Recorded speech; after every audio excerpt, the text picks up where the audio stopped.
Harriet Brennan pressed her back against the depot wall and made herself small, smaller than a woman her size had any right to make herself, while the laughter from inside the boarding house still rang in her ears. Too fat, too plain, too much. The words circled like vultures. She had traveled 400 miles on 3 different trains, spent her last savings on a promise of honest work, and Mrs. Caldwell had taken one look at her body and shut the door in her face. 29 years old, and she had just learned again that the world measured women by the inch. If this story already has your heart, hit that subscribe button, drop your city in the comments, and let's see how far this tale can travel. Now let's go back to where it all began. The summer heat in Cedar Falls, Montana territory pressed down like a punishment nobody had earned. Harriet Brennan. Hattie, to anyone who bothered to learn her name, which lately hadn't been many, sat on the single bench outside the train depot, with her carpet bag between her feet and her hands folded tight in her lap. She was trying not to cry. She was 29 years old, and she was not going to cry in public, not over Mrs. Lydia Caldwell and her pinched little mouth and the way her eyes had traveled down Hattie's body like she was measuring a pig for slaughter. "I'm afraid there's been a mistake," Mrs. Caldwell had said, standing in the doorway of the Cedar Falls boarding house, blocking it with her narrow frame as though Hattie might try to push through. "The position requires a certain presentation. Ma'am, I can cook, I can clean, I can manage a household of 12. I'm sure you can." Mrs. Caldwell's smile hadn't reached her eyes. "But my guests expect a certain standard. Surely you understand." Hattie had understood. She had understood her whole life. She'd stood there for 3 full breaths, holding on to her dignity with both hands, because it was the only thing she had left to hold. Then she'd said, "Thank you for your time, ma'am," and walked back down those porch steps, without letting her shoulders drop until she was around the corner and out of sight. That had been 2 hours ago. Now she sat on the depot bench and counted what she had. 63 cents. A half-eaten biscuit wrapped in cloth. 1 letter that had promised her a fresh start and had delivered nothing but another closed door. And no train heading anywhere useful until tomorrow morning, not that she could afford a ticket anyway. The depot agent had told her she couldn't wait inside. "Bench is public property," he'd said without looking up from his ledger. "You're welcome to it." So she sat. And she didn't cry. And she watched Cedar Falls go about its business like she wasn't there at all, which was something she was used to. People had a way of looking through her past, her around her. Like if they didn't acknowledge her size, they wouldn't have to acknowledge her at all. A woman in a blue dress walked by with her daughter. The woman's eyes found Hattie drop to her midsection, then flicked away with that particular expression Hattie knew too well, the one that said, "Thank God, that's not me." She unwrapped the biscuit and ate half of it slowly. Not because she was hungry, her stomach was too knotted for hunger, but because she needed something to do with her hands. She was thinking about her options, which didn't take long because there weren't many when she heard the commotion from the general store across the street. "I don't care what Papa said," a child's voice high and defiant. "I'm not wearing that dress and you can't make me. Clara Hollister, you get back here right now." A girl burst through the store's front door at a dead run. She was maybe 7 years old, brown hair flying loose from whatever braid had tried to contain it, her boots kicking up dust as she tore across the street without looking either direction. She was heading straight for the depot, straight for Hattie's bench. The girl pulled up short about 3 feet away, breathing hard, her cheeks flushed with the particular fury of a child who had been wronged by the entire adult world. She looked at Hattie. Hattie looked back. "You're sitting on my hiding spot," the girl said. "I didn't know it was yours." "Well, it is. I always hide here when Papa makes me go to town." "Sounds like someone else is looking for you right now." The girl. Clara glanced back toward the store, where a man had emerged and was scanning the street with the expression of someone who had done this before and expected to do it again. "That's my papa," Clara said. "He wants me to try on a dress." "And you don't want to?" "I hate dresses. They're stupid. You can't ride horses in them proper." Hattie looked at this fierce little creature with her dirty boots and her defiant jaw and felt something shift in her chest. Something that recognized something. "You could sit with me," Hattie said, "if you want. Bench is big enough for two." Clara considered this, her eyes sharp and assessing in a way that seemed older than Seven traveled over Hattie with the frank evaluation children were capable of before they learned to hide it. "You're fat," Clara said. Hattie didn't flinch. She'd had practice. "I am." "Does it hurt?" "Does what hurt?" "Being fat." Hattie thought about that. "Sometimes. Not the way you might think, though." Clara seemed to find this answer acceptable. She climbed onto the bench beside Hattie, tucking her legs up under her, making herself small the way Hattie had been making herself small earlier. The parallel didn't escape her. "Clara." The man's voice was closer now. "Clara, I can see you." "I know, Papa," Clara called back without moving. "I'm sitting with this lady." Footsteps approached. Hattie looked up. He was tall. That was the first thing she noticed because tall men usually looked right over her head, literally and otherwise. He had his hat in his hand, which seemed like a habit, and his face was weathered in the way of men who spent their lives working under open sky. There was gray at his temples early for his age, and something in his eyes that looked like exhaustion held together with stubbornness. He looked at his daughter, then he looked at Hattie, and he didn't look through her. "I apologize," he said. "She's—" He stopped, started again. "She doesn't always—" Another stop. "I'm sorry." "She's fine," Hattie said. "We were just talking about horses." Clara looked up at her with surprise, then with something that might have been the beginning of approval. "You like horses?" Clara asked. "I like most animals. They don't care what you look like." Something moved across the man's face. Quick there, and gone. He turned his hat brim once between his fingers. "Samuel Hollister," he said. "Sam, this is my daughter Clara who knows better than to run off." "I didn't run off. I relocated." "Hattie Brennan." Hattie didn't stand. Standing meant drawing attention to the full scope of her body, and she'd had enough of that today. "I'm—" She hesitated. What was she? "I'm passing through." Sam's eyes moved to her carpet bag, to the bench, to the position of the sun, that said she'd been here a while. Something in his expression shifted. Not pity, she would have bristled at pity, but recognition. Like he knew what it looked like when someone was stuck somewhere they hadn't planned to be. "Passing through to where?" Clara asked. "Clara," Sam said. "That's not—" "I don't know yet," Hattie said, because children asked honest questions and deserved honest answers. "I thought I was coming here for work, but it didn't work out." "Why not?" Hattie looked at this girl with her direct eyes and her complete lack of social pretense, and she made a decision. "The lady who was supposed to hire me didn't like the way I looked." Clara's face went through several expressions at once. Confusion, then understanding, then something that looked remarkably like outrage. "That's stupid," Clara said. "What does looking have to do with working?"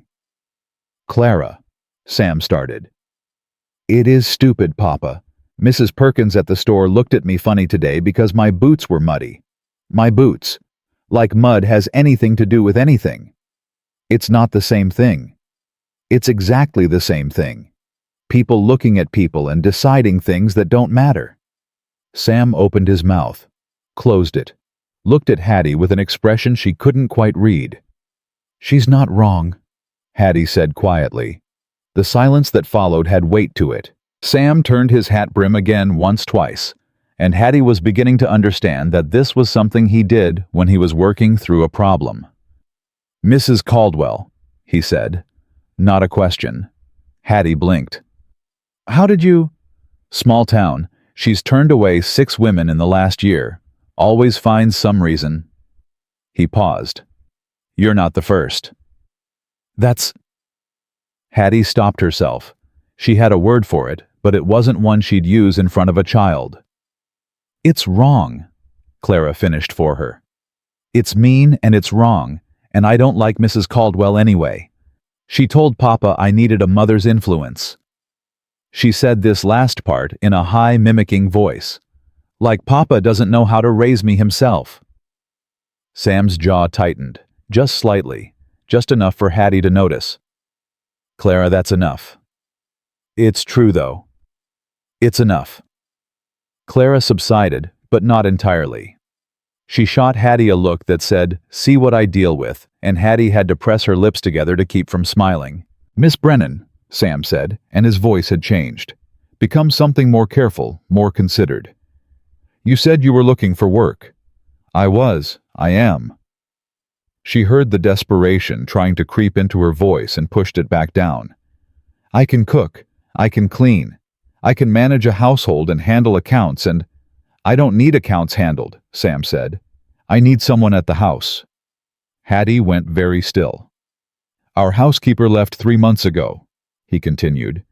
"Family emergency back east. I've been managing since then, but—" He glanced at Clara. "Managing isn't the same as doing it right." "Papa's cooking is terrible," Clara offered helpfully. "My cooking is adequate. You burned the eggs yesterday, and the day before, and—" "Clara, I'm just saying Miss Hattie should know what she's getting into." Hattie's breath had caught somewhere in her chest and wouldn't move. She looked at Sam Hollister, at his weathered face and his tired eyes and his hat turning in his hands. "You don't know me," she said. "You don't know anything about me. I know you're sitting on this bench because someone judged you on sight and decided you weren't worth their time." His voice was steady, direct. "I know my daughter ran to you instead of away from you, and she doesn't do that with strangers. I know you answered her questions honestly, even when an honest answer might have made things uncomfortable." He met her eyes, held them. "That tells me enough to make an offer." Hattie's hands were shaking. She pressed them flat against her thighs to still them. "What kind of offer?" "Room and board, fair wages. Help me keep the house running while I keep the ranch running." A pause. "Month trial both ways. If it doesn't suit either one of us, can walk away clean." "Why?" The word came out sharper than she intended. "Why would you, after one conversation, why would you—" "Because I've been where you're sitting." His voice was quiet. "Different bench, different reason. But I know what it looks like when someone's run out of road." Clara was watching this exchange with the intense focus of a child who understood that something important was happening. "Say yes," Clara said. "Please say yes. Papa can't braid hair, and Mrs. Anderson at church said I look like a wild thing, and I don't care what Mrs. Anderson thinks, but it would be nice to not look like a wild thing sometimes." Clara let her think. "I don't want her to think. I want her to say yes." Hattie looked at this girl, at her tangled hair and her muddy boots and her fierce, wanting eyes. And she looked at this man, this stranger, who had seen her on a bench where she'd been trying to make herself invisible, and had looked at her, really looked, and not looked away. She thought about the boarding house door closing, about Mrs. Caldwell's measuring eyes, about every job she'd lost and every room she'd been turned away from, and every time someone had decided before she'd opened her mouth that she wasn't worth their time because of the space she took up in the world.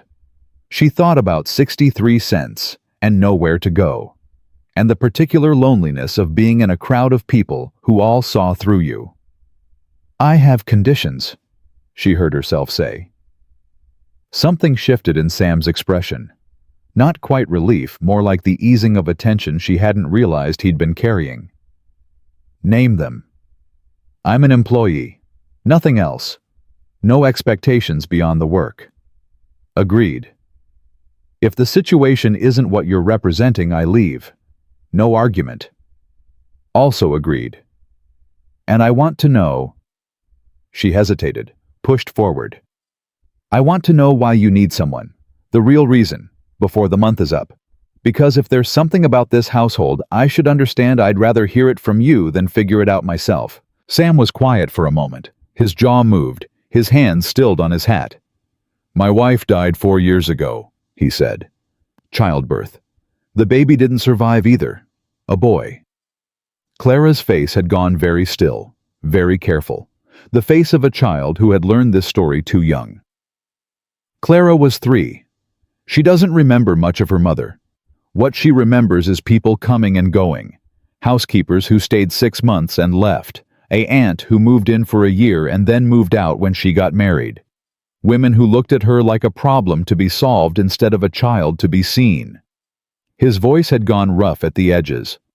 "The real reason I need someone is that I'm trying to raise a daughter alone and I'm failing at it. Not at the big things she's fed, she's clothed, she's loved. But at the small things. The hair and the dresses and the—" He stopped. The things her mother would have known. "You're not failing," Clara said quietly. "I appreciate that, sweetheart. But I'm not succeeding either." Hattie looked at them.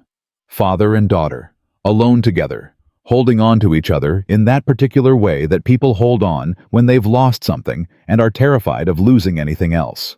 She knew that hold. She'd used it herself once, before she'd learned to stop reaching for things that might be taken away. "The ranch is 4 miles out," Sam said. "Working spread. Horses mostly. Some cattle. It's not fancy. But it's honest." "And what do the people in town think about you hiring a stranger?" "I don't particularly care what the people in town think." "You should. Small towns have long memories and loud mouths." "Miss Brennan." Sam's voice was patient, steady. "I've lived here 12 years. I know how this place works, and I know that what happens in my house is my business." Clara tugged on Hattie's sleeve. "Does this mean you're coming?" Hattie looked down at the small hand on her arm, at the dirt under the fingernails and the calluses that shouldn't be on a 7-year-old's palm. At the eyes looking up at her, wanting something, trying not to want it too much, bracing already for disappointment. She knew those eyes. She'd seen them in mirrors. "1 month," she said. "Trial period." Clara's whole face transformed. "Really, really, truly. Trial period," Hattie repeated, trying to keep her voice firm and failing. "That means either of us can—" Clara threw her arms around Hattie's middle and squeezed. The girl's head barely came up to Hattie's chest, and her thin arms couldn't reach all the way around, but she held on with a fierceness that knocked something loose in Hattie's carefully guarded chest. "Thank you," Clara said into the fabric of Hattie's dress.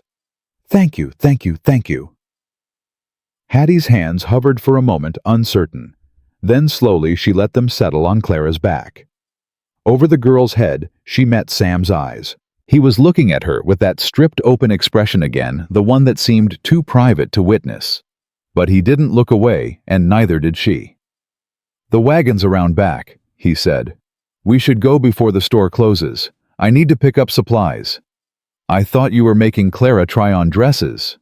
"I was. That battle can wait for another day."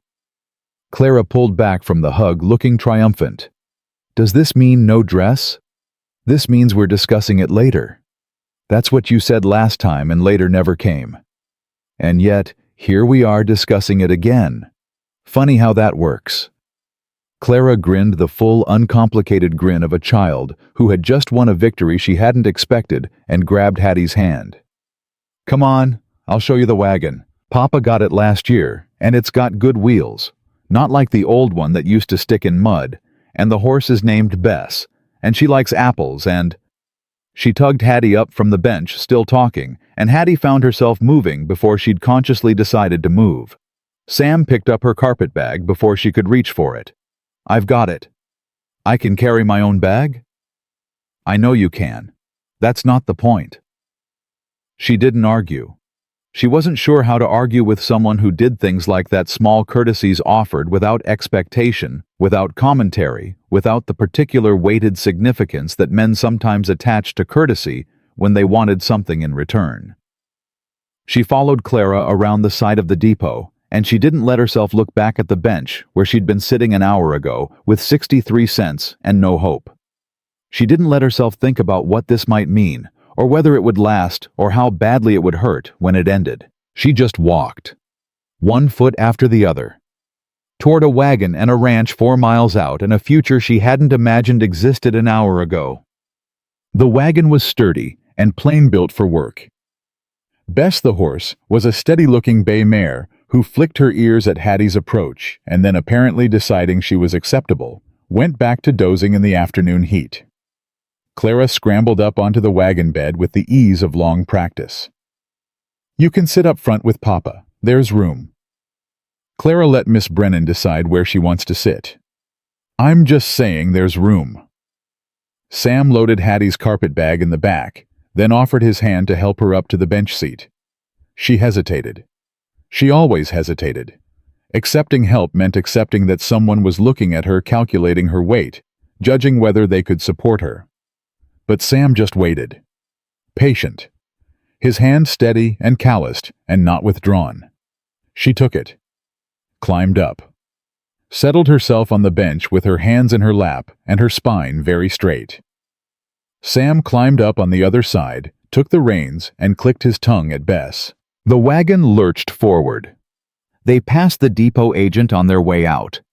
He was standing on the platform watching them go, with an expression Hattie recognized the look of someone who had decided she was no longer his problem and was relieved about it. She didn't look back at him.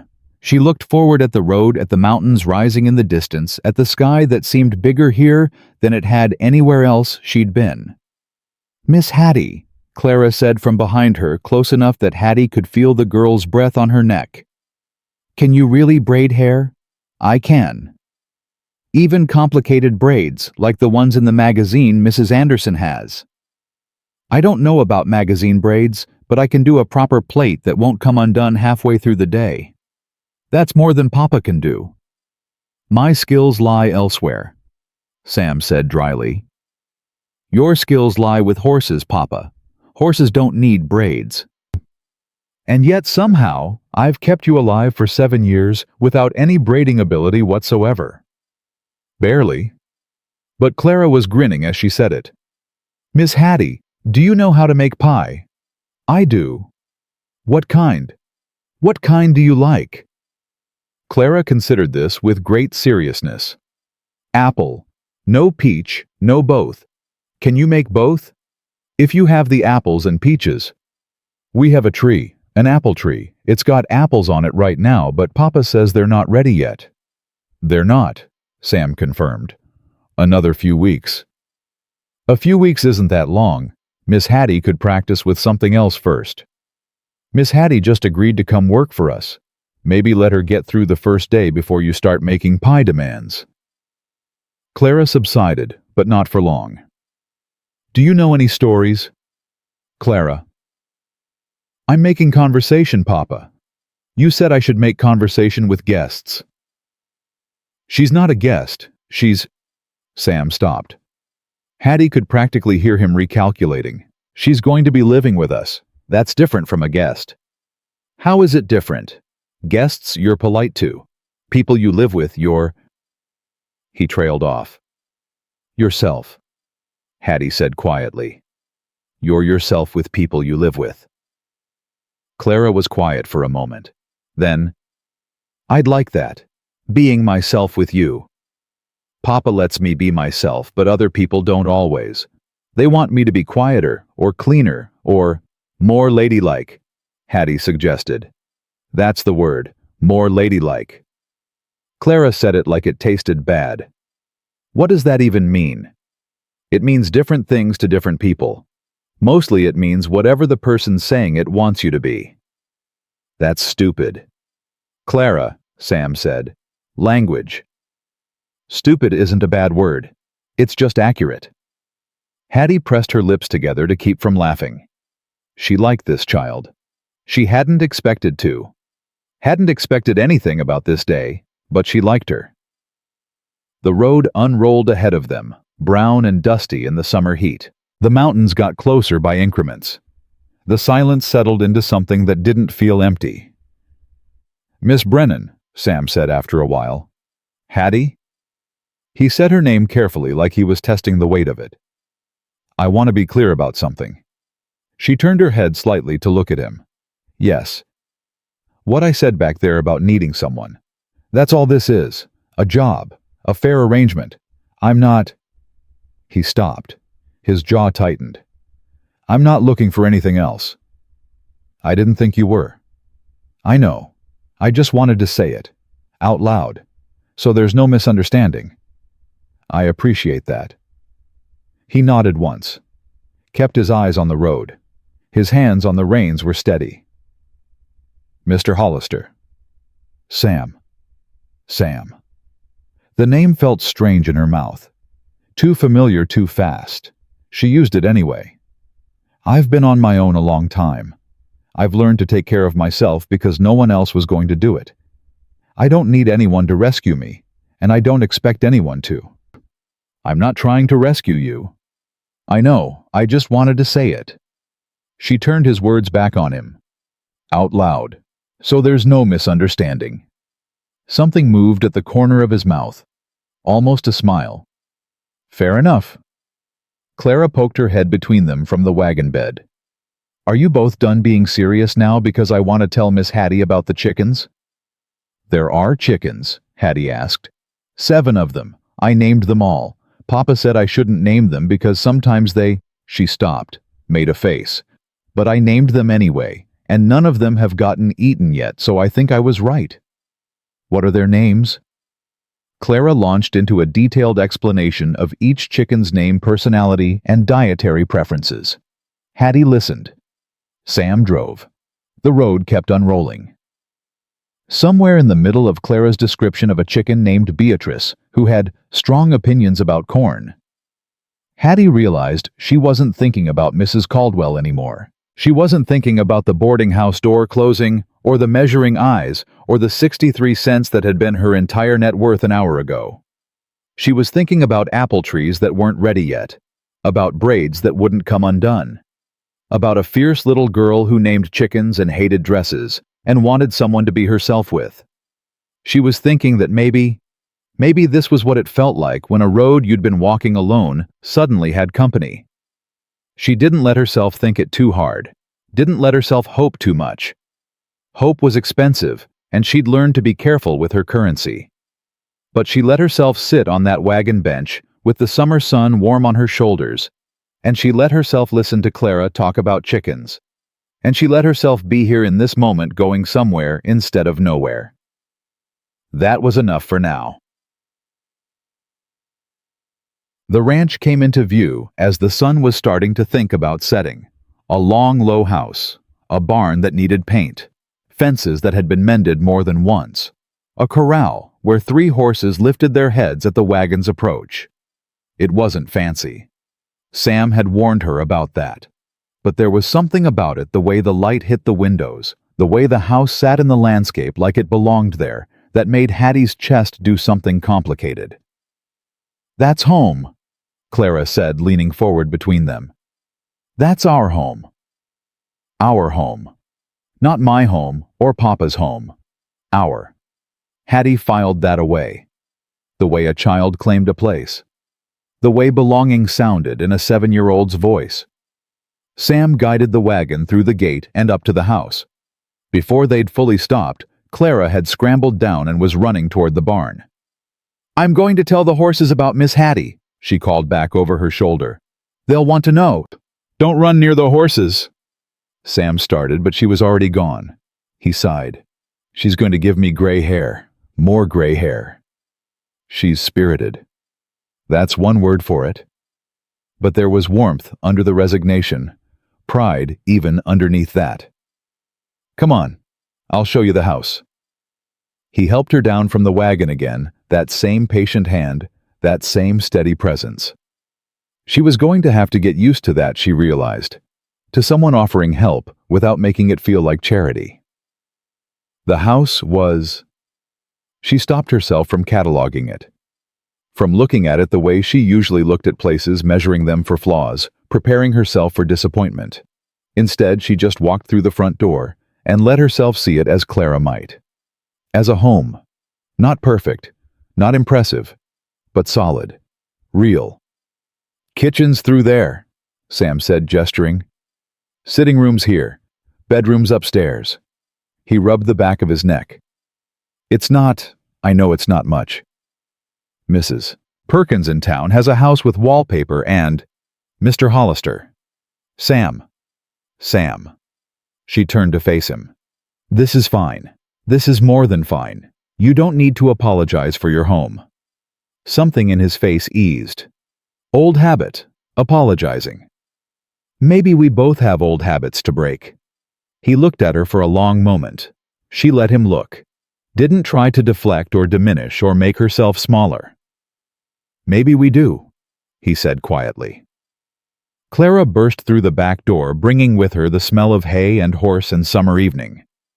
"Miss Hattie, come see the horses. Ranger wants to meet you." I can tell he was looking at the house like he knew something was different. "Let Miss Hattie settle in first," Sam said. "But Papa—" "Tomorrow. The horses will be there tomorrow." Clara's face went through a negotiation process visible from space. "First thing tomorrow. After breakfast. Before breakfast. After breakfast or not at all." Clara sighed the sigh of a child who had learned exactly where her father's lines were. "Fine, after breakfast." She turned to Hattie. "Do you want to see your room? It's upstairs. It used to be where Mrs. Milligan stayed before she left. It's got a window that looks at the mountains." Hattie picked up her carpet bag before Sam could. A small assertion, a small reminder to herself that she could carry her own weight. "Show me," she said. Clara grabbed her free hand and tugged her toward the stairs, talking the whole way about the window and the view and how on clear mornings you could see all the way to the peaks. Hattie let herself be tugged, let herself be led into this house by a child who had decided in the space of an afternoon to claim her. Behind her, she heard Sam's footsteps on the porch, then the sound of him heading toward the barn to tend to the horses. Tomorrow, she thought. She would figure out what she was doing here tomorrow. Tonight she would let herself have this. A room, a bed, a window that looked at mountains, a child's hand in hers pulling her forward into something she wasn't ready to name. Hattie woke before dawn. Old habit. 9 years of waking in strange beds had trained her body to be alert before the world started moving to get her bearings, before anyone else could catch her off guard. She lay still for a moment, listening. The house was quiet. Outside, a rooster was beginning to think about crowing. She got up, dressed quickly in the dim light, and made her way downstairs with her shoes in her hand so her footsteps wouldn't wake anyone. The kitchen was exactly where she'd left it, but seeing it in the gray pre-dawn light was different from seeing it in the evening glow of arrival. Now she could see the truth of it. The dishes stacked wrong, shoved into cabinets rather than placed. The flour bin that needed refilling. The cast iron that was well seasoned but hung in the wrong order for easy reaching. A man doing his best. A man running out of hands. She started the coffee first. Then she took stock of what was available and began to work. She was elbow deep in biscuit dough when she heard the footsteps on the stairs. Fast. Light. Clara. "You're up." Clara appeared in the kitchen doorway, still in her nightgown, her hair a disaster of tangles that made Hattie's fingers itch to fix it. "I am." "You're cooking." "I am." Clara climbed into a chair at the table and put her chin in her hands, watching Hattie with those sharp, assessing eyes. "Mrs. Milligan used to sleep until Papa woke her up," Clara said. "She said mornings were for people without sense." "Mrs. Milligan and I have different opinions about mornings." "I can see that." Clara was quiet for a moment. Then, "Are you going to stay?" Hattie's hands paused in the dough. "We talked about this yesterday. Month trial." "I know what we talked about. I'm asking what you're going to do."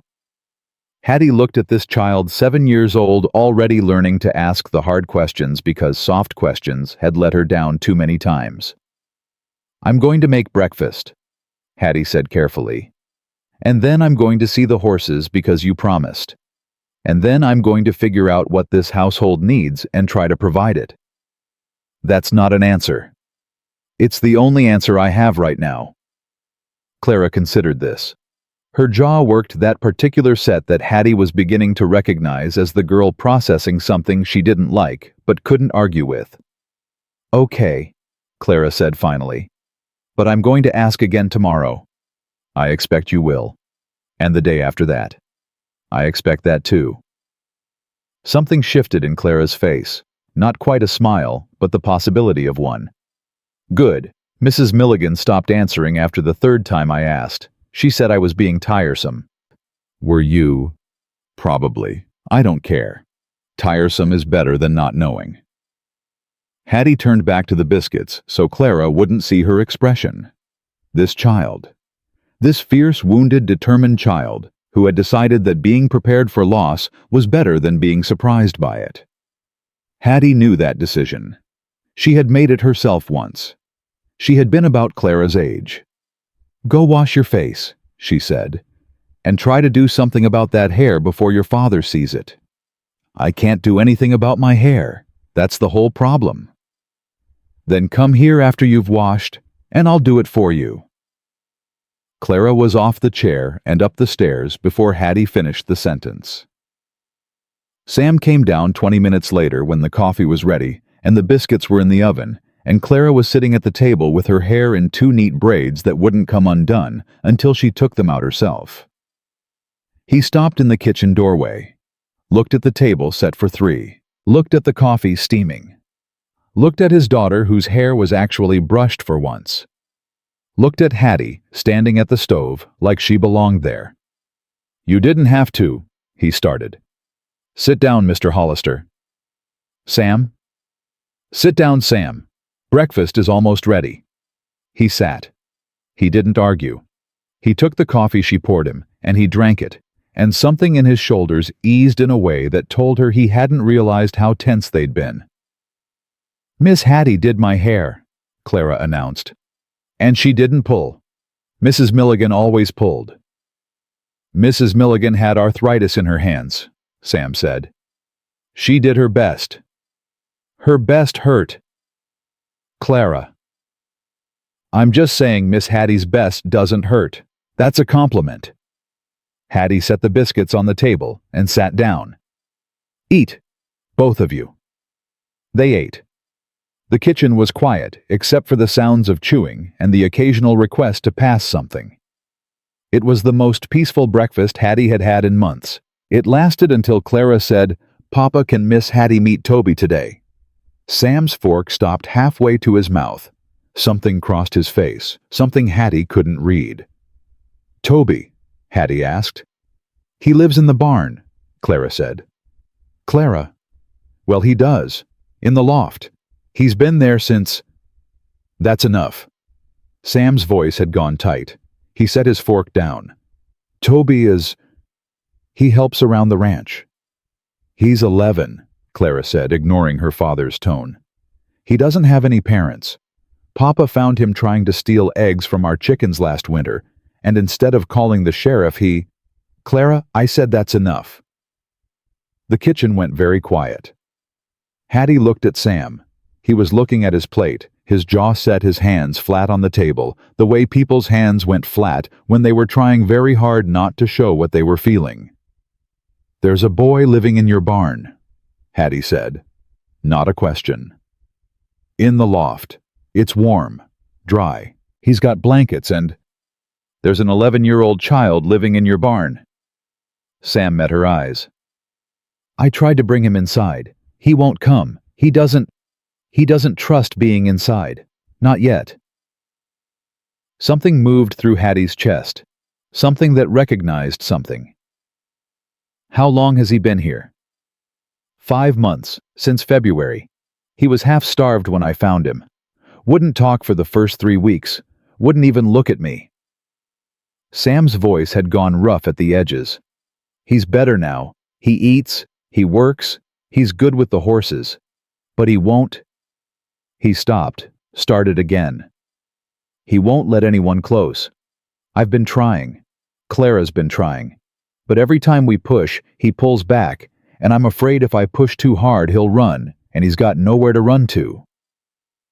Hattie sat with that for a moment.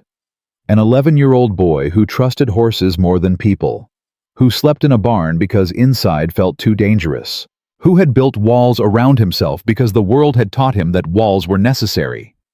She knew that boy. She had been that boy in a different body, a different life.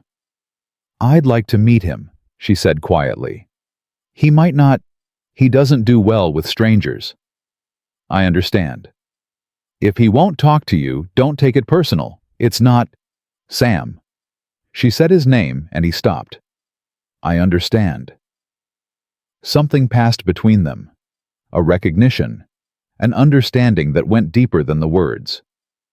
"After breakfast," Sam said. "I'll introduce you. But don't expect too much. Not right away." "I never expect too much," Hattie said. "It's safer that way."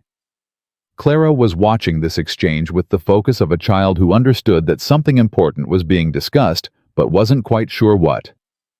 "Toby likes apple pie," Clara offered. "He told me once. It's the only thing he ever told me about what he likes." Hattie filed that away. Apple pie, a small thing, a place to start. "Then I'll have to make one," she said. Clara grinned. Sam's shoulders eased another fraction.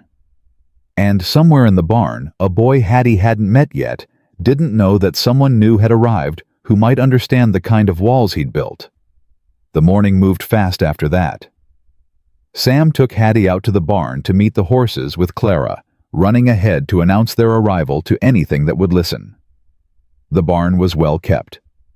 Better than the house in some ways, Sam clearly put his attention into the animals first, which told Hattie something about his priorities. 3 horses in stalls, 2 more in the paddock. Clara went straight to a spotted pony and threw her arms around its neck, talking to it in the low, sweet voice she apparently reserved for animals. "That's Biscuit," Sam said. "Clara's horse. Her mother gave her to Clara when she was—" He stopped. The sentence hung there unfinished. "She's beautiful," Hattie said, which was true and also a mercy. Sam showed her the rest. Ranger, his own horse, a big bay with intelligent eyes. Molly and Duke, the workhorses. Storm, a gray mare who was pregnant and due in 6 weeks. Hattie listened, nodded, stored the information away. But her eyes kept moving to the loft, to the ladder that led up to it, to the shadows where she couldn't quite see. She didn't ask about Toby. Didn't look to, obviously. But she knew he was up there. She could feel it the way you could feel someone watching you. "I need to check the fence line in the north pasture," Sam said eventually. "I'll be back by midday. Clara can show you around the rest of the property." Clara. "Stay out of trouble," Clara finished. "I know, Papa." "Stay close to the house." "I know." "And don't—" "Papa, I know." Sam looked at his daughter, at this small person, who had memorized all his warnings and would probably ignore half of them the moment he was out of sight. Something moved in his face, love and worry and exhaustion all tangled together. "I'll see you at lunch," he said to Hattie. "Lunch will be ready." He nodded, tipped his hat that habit again, and headed for Ranger's stall. The moment he was out of earshot, Clara grabbed Hattie's hand. "Come on. I want to show you the chicken coop." "I thought you were going to show me around the property." "The chicken coop is on the property. That counts." She dragged Hattie out of the barn, still talking, and Hattie went willingly. But at the barn door, she paused, looked back. In the shadows of the loft, she saw it. Just for a moment. A face. Pale. Watching. Then it was gone. She didn't say anything. She just followed Clara out into the morning sun and let the child lead her toward the chickens, toward the tour, toward whatever came next. But she remembered that face. She would remember it for a long time. Clara's tour of the property took 2 hours and covered approximately everything Clara had ever thought or felt about every inch of the ranch. Hattie learned about the apple tree, not ready yet. Don't let Papa fool you. I checked yesterday. The creek behind the house. Good for catching frogs. Don't tell Papa about the frogs. The spot where Clara's mother was buried. A small hill with a wooden cross where Clara went quiet and held Hattie's hand tighter and didn't say anything at all. They stood at that grave for a long moment. Hattie didn't speak. She'd learned a long time ago that some silences needed to be left alone. When Clara was ready to move on, she moved on, and Hattie followed. Back at the house, Clara settled herself at the kitchen table and watched Hattie start lunch preparations with the same focused attention she'd shown at breakfast. "Miss Hattie." "Yes." "Why did that lady not hire you?" "The real reason." Hattie's hands paused over the potatoes she was peeling. "I told you the real reason." "You told me she didn't like how you looked. But that's not specific. What didn't she like?" Hattie considered her options. Deflection. Distraction. The comfortable vagueness that adults used with children to avoid difficult conversations. She thought about Eli, no Clara. Different story. Same kind of child. "She didn't like that I'm fat," Hattie said. Clara processed this with the serious attention she gave everything. "But what does that have to do with cooking and cleaning?" "Nothing." "Then why does it matter?" "Because some people decide what you are before you show them who you are. And once they've decided, they don't want to be proven wrong." Clara was quiet for a long moment. Then, "That's stupid. You said that yesterday. It's still stupid today." Clara pulled her knees up to her chest in the chair. "Mrs. Anderson at church told Papa that I needed a mother's influence because I was running wild. But I'm not running wild. I'm just running. There's a difference."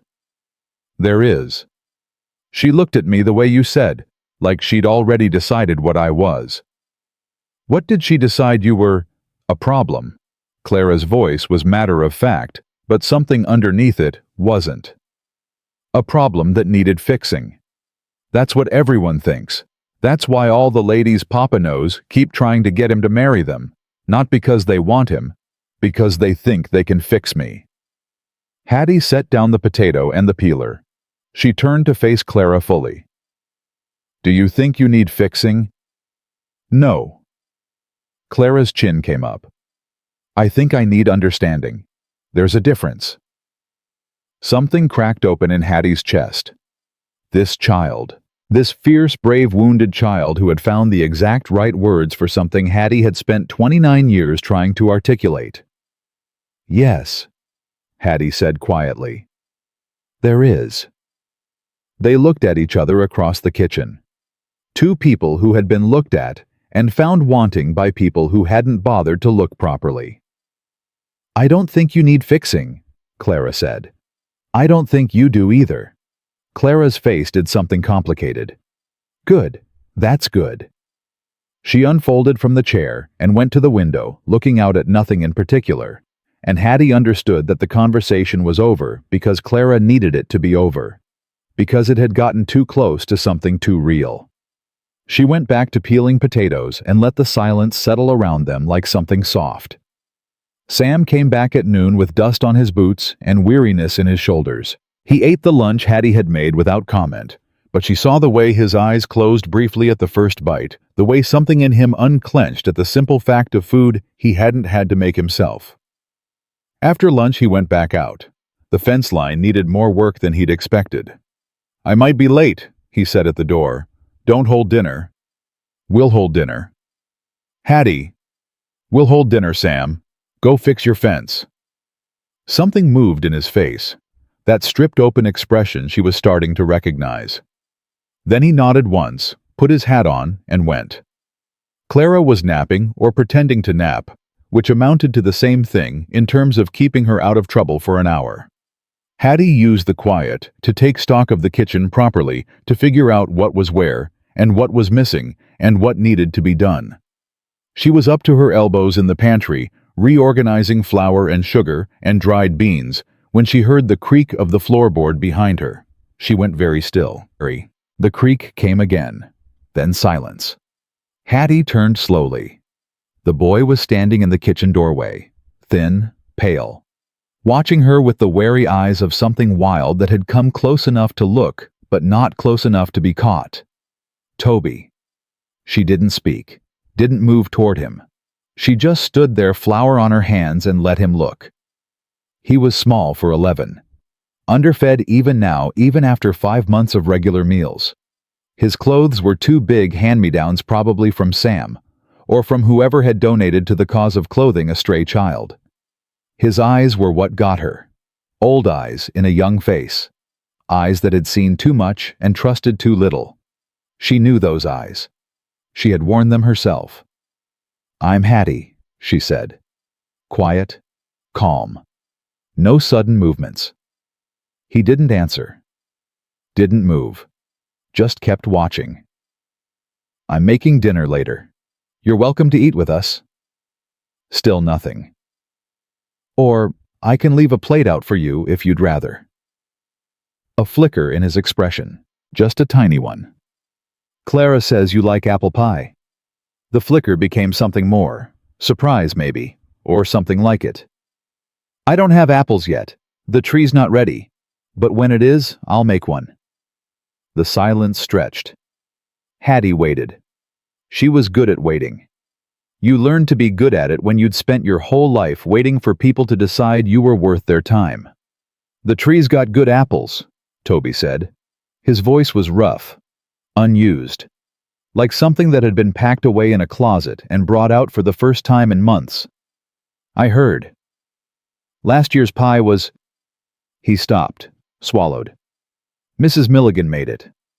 It was okay. Just okay. She put too much sugar in, made it too sweet. I don't like things too sweet either." Another flicker. "You don't—" "No, I like to taste the apple, not just the sugar."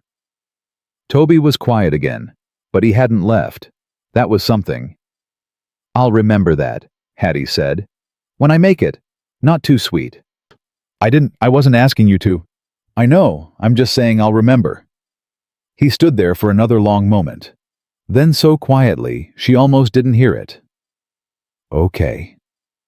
And then he was gone. Back out the door he'd come through, silent as a ghost, leaving Hattie standing in the pantry with flour on her hands and something aching in her chest. She went back to organizing. She didn't let herself think too hard about what had just happened. Sometimes you couldn't think about things directly. Sometimes you just had to let them be what they were and trust that they meant something. But when Clara came downstairs an hour later, yawning and rumpled from her not nap, Hattie said, "Set the table for 4 tonight." Clara looked at her. "4? You, your father, me, and a plate by the back door, just in case." Something moved through Clara's face. Understanding. Hope. The specific, fragile hope of a child who had been trying to reach someone and had been reaching into empty air. "Okay," Clara said. 4. Sam came home late just as he'd warned. But dinner was waiting warm, ready, held, just like Hattie had promised. He washed his hands at the pump, came inside. Stopped when he saw the table set for 4. His eyes found the plate by the back door, found Hattie's face. "He came to the kitchen today," Hattie said quietly. "We talked. A little." Sam's throat moved. He didn't say anything. "He's not going to come inside tonight. Probably not tomorrow night either. But the plate is there if he wants it."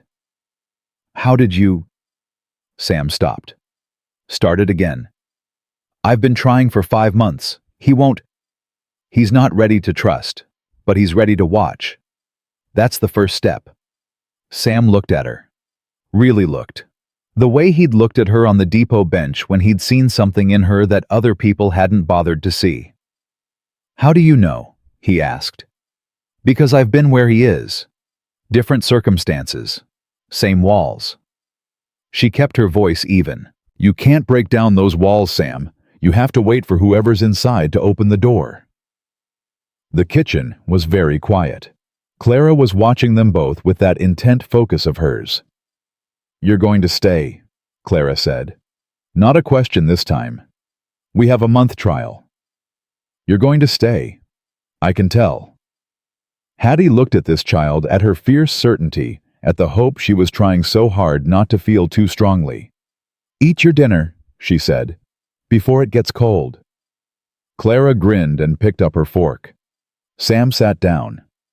He didn't say anything else about Toby, about the plate by the door, about the walls and the waiting.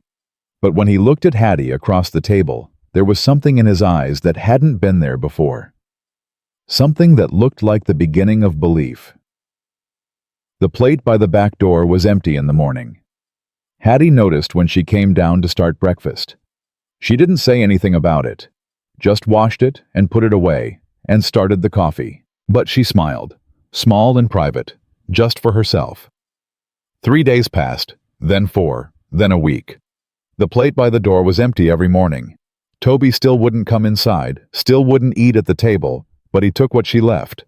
That was something. That was more than something. Clara stopped asking if Hattie was going to stay. Instead, she started asking other questions. What's your favorite color? Well, blue, like the sky before a storm. What's your favorite food? My grandmother's biscuits. I've never been able to make them quite right. What's your favorite thing about Papa?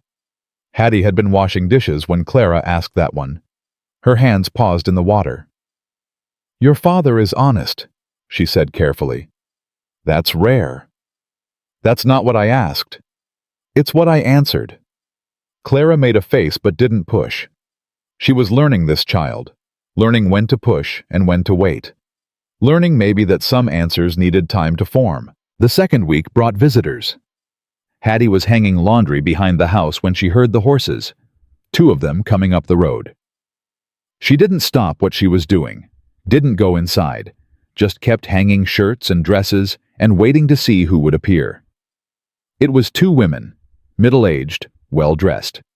They dismounted and tied their horses to the fence post and walked toward the house like they owned it. Hattie recognized the type. Church women, committee women, the kind who made it their business to know everyone else's. Excuse me, the taller one called. We're looking for Samuel Hollister. He's in the north pasture. Hattie kept hanging laundry. Can I help you? The women exchanged a look. The kind of look that said they had already formed an opinion and weren't interested in having it challenged. You must be the new help, the shorter one said. Her voice was sweet in the way that rotten fruit was sweet too much and covering something wrong underneath. I'm Hattie Brennan, and you are Mrs. Eleanor Wade, the shorter one. This is Mrs. Patricia Sterling. We're from the Cedar Falls Ladies' Aid Committee. Wade. The name landed in Hattie's memory with a thud. Clara had mentioned a Judge Wade. Her father had mentioned him too in passing, with a tone that said there was more to the story than he was telling. What can I do for the Ladies' Aid Committee? Mrs. Wade smiled. It didn't reach her eyes. We're here to welcome you to the community, of course, and to make sure, to make sure the arrangement here is appropriate. Appropriate. Mr. Hollister is a widower, a single man, with a young daughter, and now there's a woman living under his roof. Mrs. Wade's eyes traveled down Hattie's body with the same measuring look Mrs. Caldwell had given her. Surely you understand our concern. Hattie's hands tightened on the shirt she was hanging. She forced them to relax. I understand that I'm an employee, she said evenly, hired to manage this household and care for Clara while Mr. Hollister works his ranch. I understand that I have my own room, that I do honest work for fair wages, and that nothing about this arrangement is any business of anyone but the people living in this house. Mrs. Wade's smile flickered. There's no need to be defensive. I'm not defensive. I'm clear. There's a difference. The silence that followed had edges. Mrs. Sterling cleared her throat. We didn't come to cause trouble. We came because people in town are talking. People in towns always talk. That's not something I can control. But perhaps you could mitigate the talk. Mrs. Wade's voice had gone silky. By considering your position here. And what position would that be? Well. Mrs. Wade's eyes traveled over Hattie again, slower this time, more deliberate. A woman of your stature, in a widower's home, with no chaperone, no marriage, no legitimacy. The word hung in the air like something poisonous. Hattie looked at these two women in their fine dresses and their carefully arranged faces, and felt something cold settle in her chest. "My stature," she said quietly. "I only mean—" "I know what you mean, Mrs. Wade. You mean that I'm fat. You mean that in your opinion a fat woman has no business being anywhere she might be seen or thought about. You mean that my existence in this house is an embarrassment to this town, because how dare a woman who looks like me take up space in a respectable man's home?" Mrs. Wade's face had gone red. "I never said—" "You didn't have to." Hattie's voice was steady. Years of practice. Years of swallowing this down and keeping her face smooth. "But I'll tell you something, Mrs. Wade. I've been judged by better women than you, and I'm still standing. I've been turned away from more doors than I can count, and I'm still moving forward. And I am not going to let you or your committee or this whole town make me feel like I don't belong somewhere I have every right to be." She hung the last shirt, picked up the empty basket. "Now, if you'll excuse me, I have work to do. You know the way out." She walked into the house and closed the door behind her, and stood with her back against it, breathing hard, her hands shaking.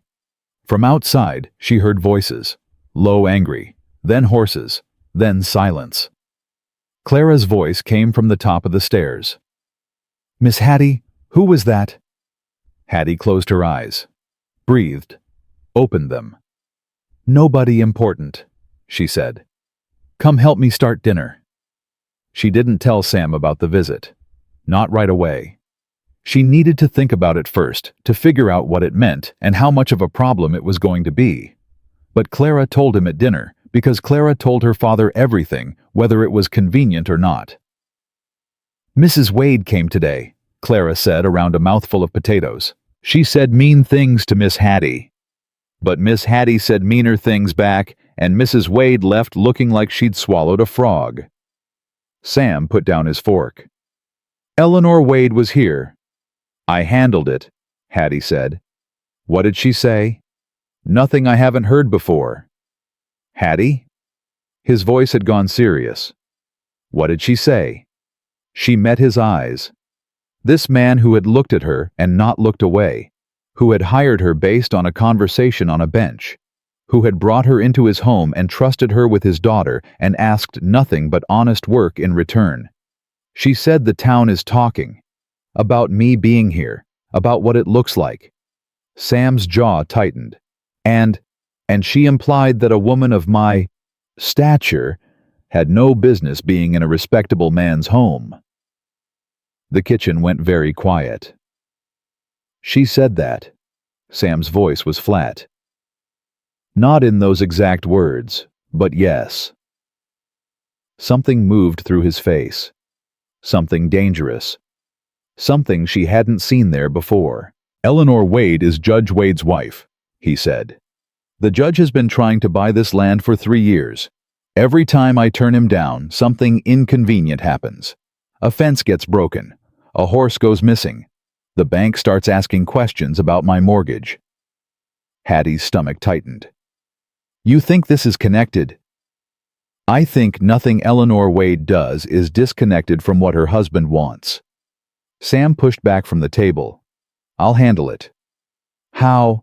"I don't know yet, but you're not leaving because of them, not if you don't want to." Hattie looked at him. "I don't want to." Something shifted in his expression. "Good." He walked out the back door into the evening, and Hattie heard his boots on the porch for a long time before he came back inside. That night, after Clara was in bed, Hattie found Sam sitting on the front porch in the dark. She didn't ask permission, just sat down in the other chair and waited. "My wife died in this house," Sam said eventually. "In our bedroom. I couldn't sleep there anymore. So I moved into the room down the hall, and I told Clara it was because the other room needed repairs." Hattie said nothing, just listened. She knew I was lying. She was 4 years old and she knew, but she never said anything. She just let me have the lie, because she understood that sometimes people need lies to survive. His voice was rough in the darkness. "I've been trying so hard to do right by her. to give her what she needs. But I'm not enough. I know I'm not enough. And every time someone like Eleanor Wade comes around and looks at my daughter like she's a problem to be solved, I want to—" He stopped. His hands were clenched on the arms of his chair. "I understand," Hattie said quietly. "Do you?" "Better than you might think." He turned to look at her. In the darkness, she couldn't see his expression, but she could feel it, the intensity of it. "Tell me," he said. So she did. She told him about the aunt who had taken her in at 17 and made her feel like a burden every single day, about the jobs she'd lost and the doors that had closed, and the letters that had followed her across 3 states to remind her that she didn't deserve good things. She told him about learning to make herself small, about the armor she'd built out of efficiency and capability, because if she was useful enough, maybe people would let her stay. She told him things she hadn't told anyone in years, and he listened. He didn't interrupt. He didn't try to fix it or explain it away. He just listened. When she finished, the silence stretched between them like something alive. "You're not small," Sam said finally. "You're one of the largest people I've ever met." Something caught in Hattie's throat. "That's not— I don't mean your body." His voice was fierce, certain. "I mean you. Your presence. The way you walk into a room and take up space like you have every right to be there. The way you looked at Eleanor Wade today and didn't back down." He leaned forward in his chair. "The way you looked at my daughter on that bench and saw a person instead of a problem. The way you leave plates by the door for a boy who won't come inside because you understand what it means to need walls." Hattie couldn't speak. Something was happening in her chest, something too big for words. "I didn't hire you because I felt sorry for you," Sam said. "I hired you because Clara ran toward you, because she looked at you like you were safe, because you answered her questions honestly even when it would have been easier to lie." He reached across the darkness between their chairs, found her hand, held it. "You're not small, Hattie Brennan, and anyone who's ever made you feel like you were didn't deserve to know you." Her hand in his was shaking. She couldn't make it stop. "Sam, you don't have to say anything. I just needed you to know." He let go of her hand, stood up, walked to the door of the house. "Good night, Hattie." "Good night." He went inside. The door closed quietly behind him. Hattie sat on the porch in the dark for a long time, her hand still warm where he had held it, her heart doing something dangerous and unfamiliar in her chest. She thought about walls, about doors, about the slow, terrifying process of letting someone in. She thought about Clara asking every day if she was going to stay. She thought about a plate by the door empty every morning. She thought about a man who had looked at her, really looked, and called her large. She sat there until the stars came out, and then she went inside, and she climbed the stairs to her room with the window that faced the mountains, and she lay down in the bed that was starting to feel like hers. And for the first time in longer than she could remember, she let herself hope. The hope lasted exactly 11 days. 11 days of mornings that started with coffee and ended with Clara's chatter about horses. 11 days of plates left by the back door that came back empty. 11 days of Sam's eyes finding hers across the dinner table, with something in them that neither of them had named yet. 11 days of Hattie letting herself believe that maybe, just maybe, she had finally found a place where she fit. On the 12th day, the sheriff came. Hattie was in the kitchen when she heard the horse. Single rider. Moving fast. She wiped her hands on her apron and went to the front window. The man dismounting wore a badge. His face was familiar. She'd seen him in town once when Sam had taken her and Clara to pick up supplies. Sheriff Tom Grady. He'd nodded at Sam like they knew each other. Hadn't looked at Hattie at all. He was looking at the house now, at the door. His expression was the expression of a man who didn't like his errand. Hattie opened the door before he could knock. "Ma'am?" He touched his hat. "Is Mr. Hollister home?" "He's in the barn. I'll get him." I'd appreciate that. She didn't ask what this was about. She didn't need to. The weight in her stomach already knew. Sam came in from the barn with dust on his hands and wariness in his eyes. He looked at the sheriff, at Hattie, back at the sheriff. Tom? Sam, I'm sorry about this. Sorry about what? The sheriff reached into his coat and pulled out a folded paper. Official, formal. The kind of paper that changed things. Judge Wade filed this morning. Petition with the county. I'm required by law to deliver it. Sam took the paper. His jaw was tight. His hands were steady, but Hattie could see the effort it cost him to keep them that way. He unfolded it, read it. His face went through something she couldn't fully track: anger, then disbelief, then something harder, something colder. This is... He stopped. Started again. This is claiming I'm running an immoral household. I know what it claims. It's claiming that having Hattie here, a woman I employ, constitutes conduct unbecoming a guardian, and that Clara should be... His voice broke on the word. Sam. The sheriff's voice was gentle, apologetic. I don't agree with it. You know I don't. But the law says I have to deliver it. And the law says you have 14 days to respond before a hearing. A hearing about what? About whether I'm fit to raise my own daughter. About whether the living arrangement here meets county standards for a household with a minor child. Hattie's hands had gone cold. He's using me. Both men looked at her. Wade, he couldn't get Sam to sell the land. He couldn't break him with the mortgage or the fence cutting or the missing horses. So now he's using me. Her voice was steady, but something underneath it wasn't. He's using the fact that I'm here, that I'm an unmarried woman in a widower's home, to take Clara. The sheriff's face confirmed it before he spoke. I reckon that's about the size of it, ma'am. And no one's going to stop him. The whole county knows what Wade is. Everyone knows he's been trying to force Sam off this land for years, and they're just going to let him... Hattie. Sam's voice cut through her rising panic. We're not going to let him do anything. How are you going to stop a judge who controls half this county? I don't know yet, but we will. The sheriff shifted his weight. Sam, I've got to tell you there's more. More. Wade's got witnesses lined up. Mrs. Wade, Mrs. Sterling, a couple others from the Ladies' Aid. They're prepared to testify about...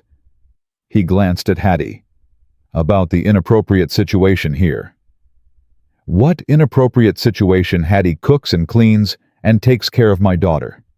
That's it. That's all. I know, but Wade's going to argue that a woman of... The sheriff stopped. His face reddened. I'm sorry, ma'am. I don't hold with it, but he's going to argue that a woman of your appearance, living under Sam's roof, suggests something improper. Hattie felt the words land like stones in her chest, one after another, each one a weight she'd been carrying her whole life. Because I'm fat. Ma'am, he's going to stand up in front of a county hearing and say that because I'm fat there's no way a man would hire me except for what? What exactly is he implying?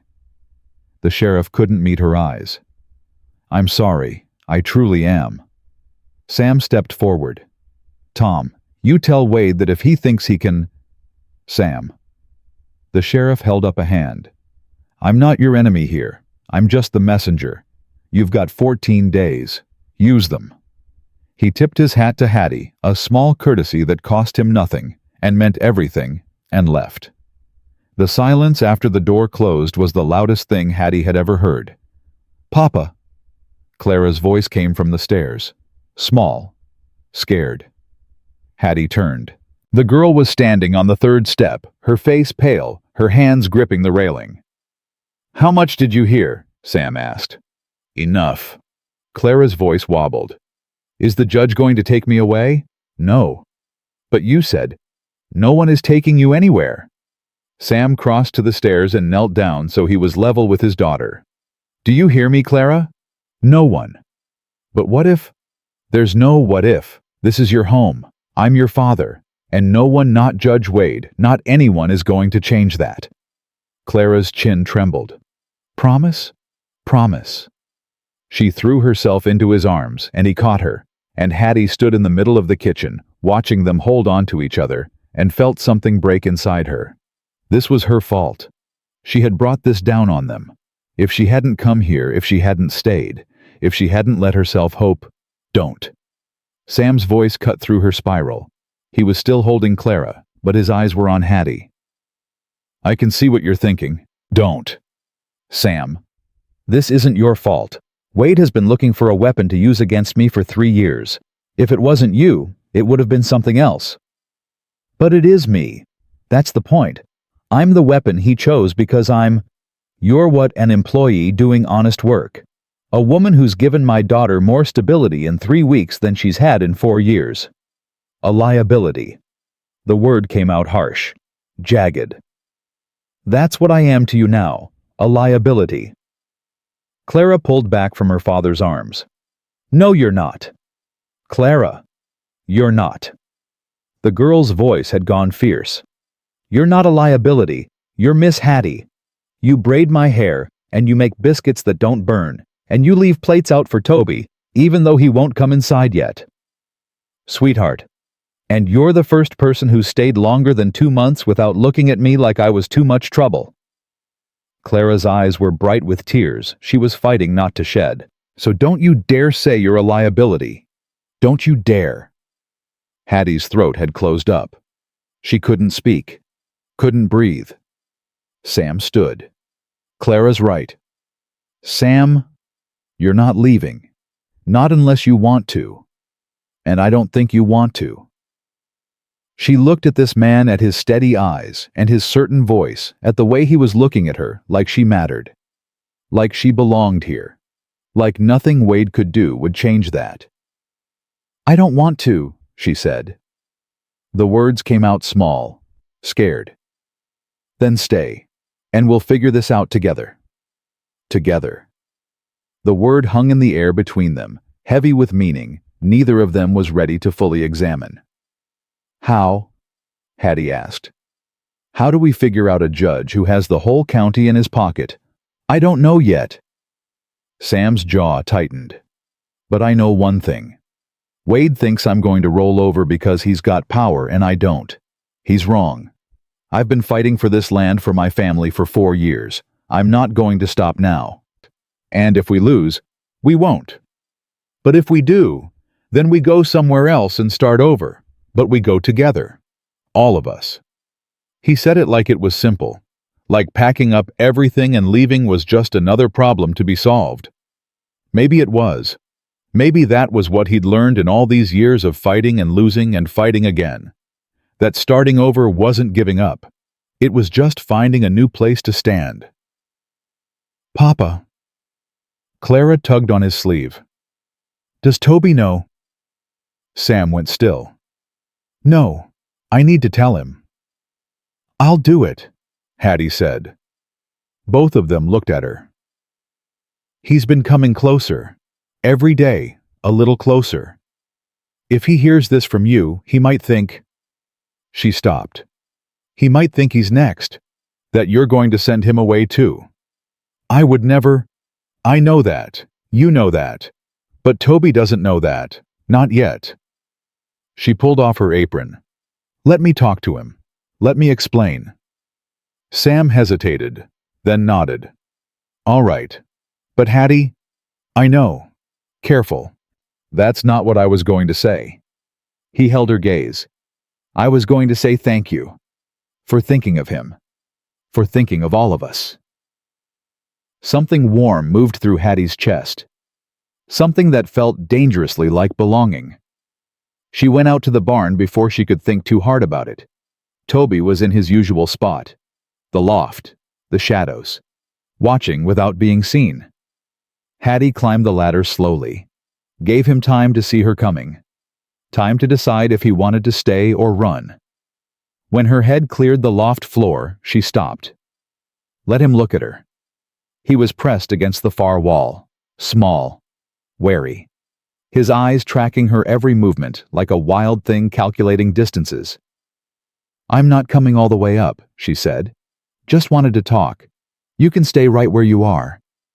He didn't move, didn't speak, but he didn't run either. "Something happened today. Something you need to know about." Still nothing, but his eyes were sharp, listening. "A man in town, Judge Wade, he's trying to cause trouble for Mr. Hollister. He's trying to use me to do it." She kept her voice calm, steady. "There might be a hearing. People coming to look at the ranch at the house. I wanted you to know in case you see strangers around." Toby's shoulders had gone tight. His hands gripping his knees were white-knuckled. "No one is going to bother you," Hattie said. "And no one is going to make you leave. Mr. Hollister wanted me to tell you that. No matter what happens with the judge, your place here is safe." The boy's throat moved, swallowing something. "People always say that," he said. His voice was rusty, unused. "They always say safe, and then they're not. I know. You don't know anything. I know what it's like to have people promise things and then break them. I know what it's like to believe someone and get hurt for it." She held his gaze. "And I know that sometimes even when you've been hurt before, you have to take a chance, because the alternative is being alone forever." Toby was shaking. She could see it now, the fine tremor in his shoulders and his hands, the war happening behind his eyes. "Mr. Hollister." He stopped, started again. "He never hit me." "No." "He never yelled, even when I stole from him. Even when I ran off and he had to come find me." "No." "So why is someone trying to take his kid away?" The question hit Hattie in the chest. This boy, this broken, careful boy, who had been watching from the shadows for 5 months, who had seen enough to start trusting, and was now watching that trust threaten to crumble. "Because some people want things that don't belong to them," she said. "And they'll do whatever it takes to get them, even if it means hurting people who never did anything wrong. That's not fair." "No, it's not." Toby was quiet for a long moment. Then, "Are you going to leave?" "No." "People always leave." "Not everyone." "Name one person who didn't." Hattie thought about it. Really thought. About her parents dead when she was 12. About her aunt who had taken her in and made her feel like a burden. About every job and every town and every door that had closed in her face. "I can't," she admitted. "Everyone I've known has left eventually, or I've left them." "Then why do you think this time is different?" "Because this time I'm choosing to stay. Not because I have nowhere else to go. Because I want to be here. With Clara. With Mr. Hollister." She paused. "With you." Toby's face did something complicated. "Me? You're part of this family, whether you want to admit it or not, and I'm not in the habit of abandoning family." The word hung in the air between them. Family. Such a small word for such a large thing. "I'll think about it," Toby said finally. "About what?" "Coming inside. Eating at the table." His voice dropped. "Being part of things." Something bloomed in Hattie's chest. Something hopeful and terrified all at once. "Take your time," she said. "The door's open whenever you're ready." She climbed back down the ladder and walked out of the barn and didn't let herself cry until she was behind the house where no one could see. The next week was a war fought in whispers. Word spread through Cedar Falls like fire through dry grass. By Tuesday, everyone knew about the petition. By Thursday, people were picking sides. Mrs. Agnes Perkins, the woman who ran the general store, stopped Hattie on the street. "I heard what Wade's doing," she said. Her voice was low. Her eyes were sharp. "It ain't right." "No, ma'am. My Tom, my husband, he died 6 years ago. Left me with the store and no one to run it." "You know what the fine citizens of this town said?" Hattie shook her head. "They said a woman couldn't run a business. They said I should sell and find myself a new husband." Mrs. Perkins's jaw tightened. I told them where they could put their opinions. I imagine you did. I'm telling you this because I know what it's like, to be judged for what you are instead of what you do.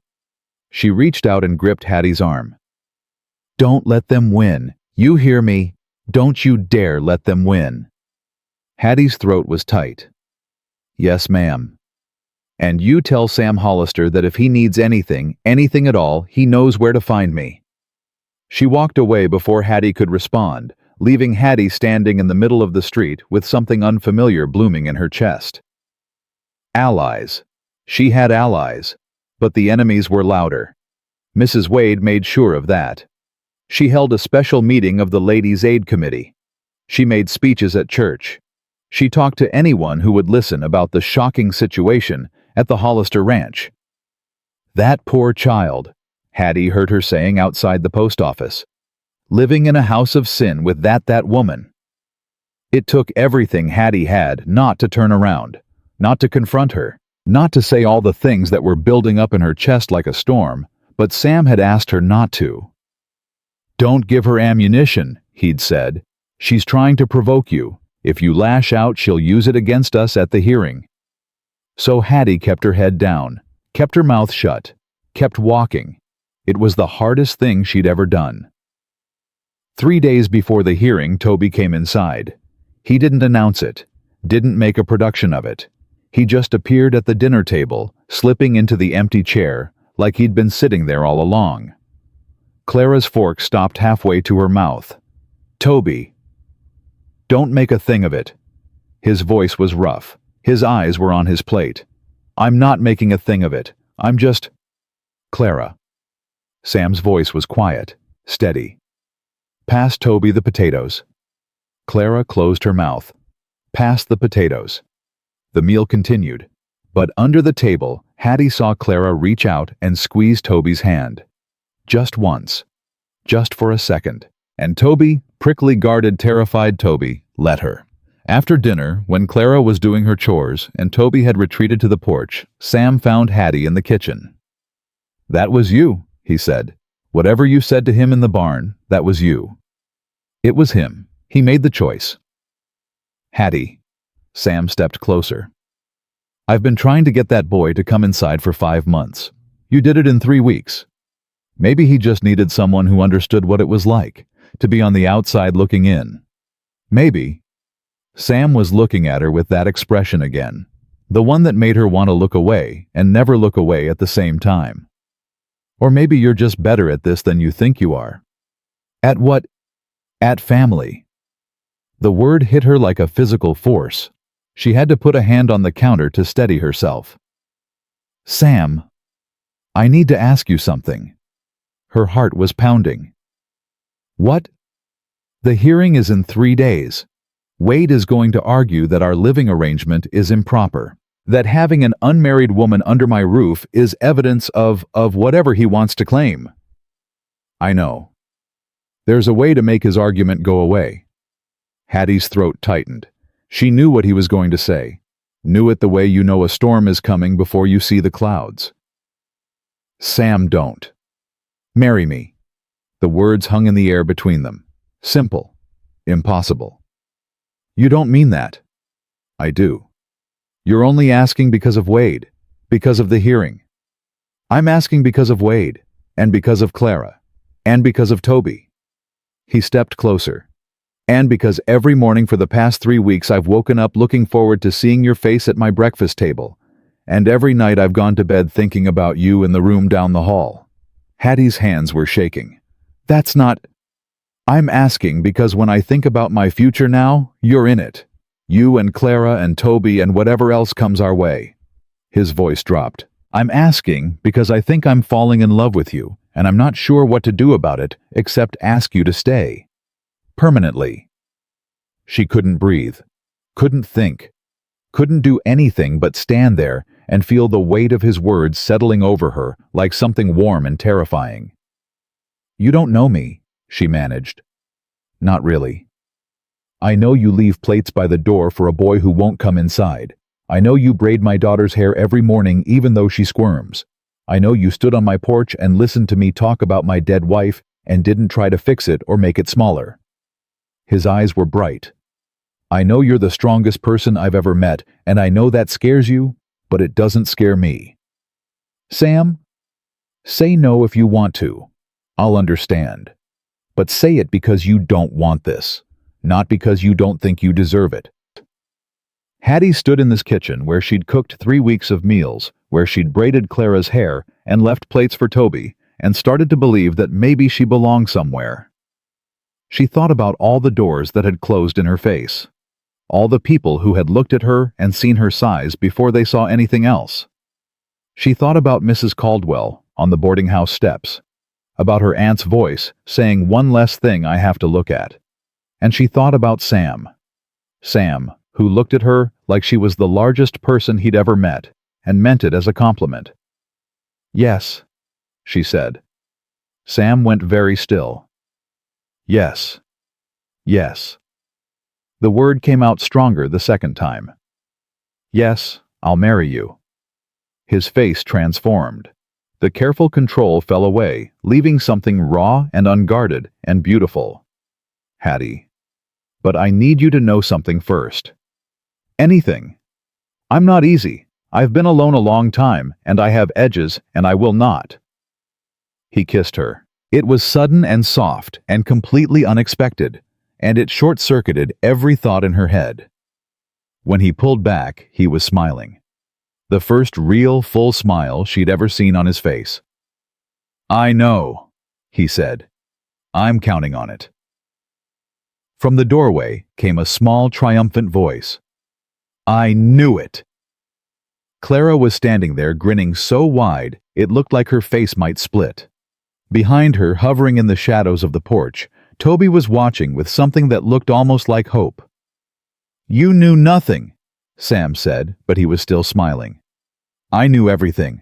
I told Toby last week that you were going to marry Miss Hattie, and he said I was crazy, but I was right." "I didn't say you were crazy," Toby muttered. "I said it was unlikely. Same thing." "It's not the same thing at all." Clara ignored him. She launched herself across the kitchen and threw her arms around Hattie's waist, holding on with the fierce grip of a child who had finally gotten something she'd been too afraid to wish for. "You're staying," Clara said into Hattie's dress. "You're really staying." Hattie's hand came up to rest on Clara's hair. Her eyes found Sam's across the room. "I'm staying," she said. "For good." The news spread through Cedar Falls faster than Hattie had expected. By morning, half the town knew. By noon, the other half had opinions about it. Mrs. Perkins was the first to congratulate them. She showed up at the ranch before breakfast, her face set in something between satisfaction and defiance. "Heard the news," she said when Hattie opened the door. "About time. It's only been 3 weeks. Some things don't need time. Some things just are." She thrust a package into Hattie's hands. "Sugar. For the wedding cake. Don't argue with me." Hattie didn't argue. But not everyone was Mrs. Perkins. The Ladies' Aid Committee called an emergency meeting. Mrs. Wade was reportedly beside herself with concern for the moral fabric of the community. The whispers in town grew louder, sharper, more pointed. "They're saying Sam's only marrying you to save the ranch," Clara reported at dinner, her small face troubled.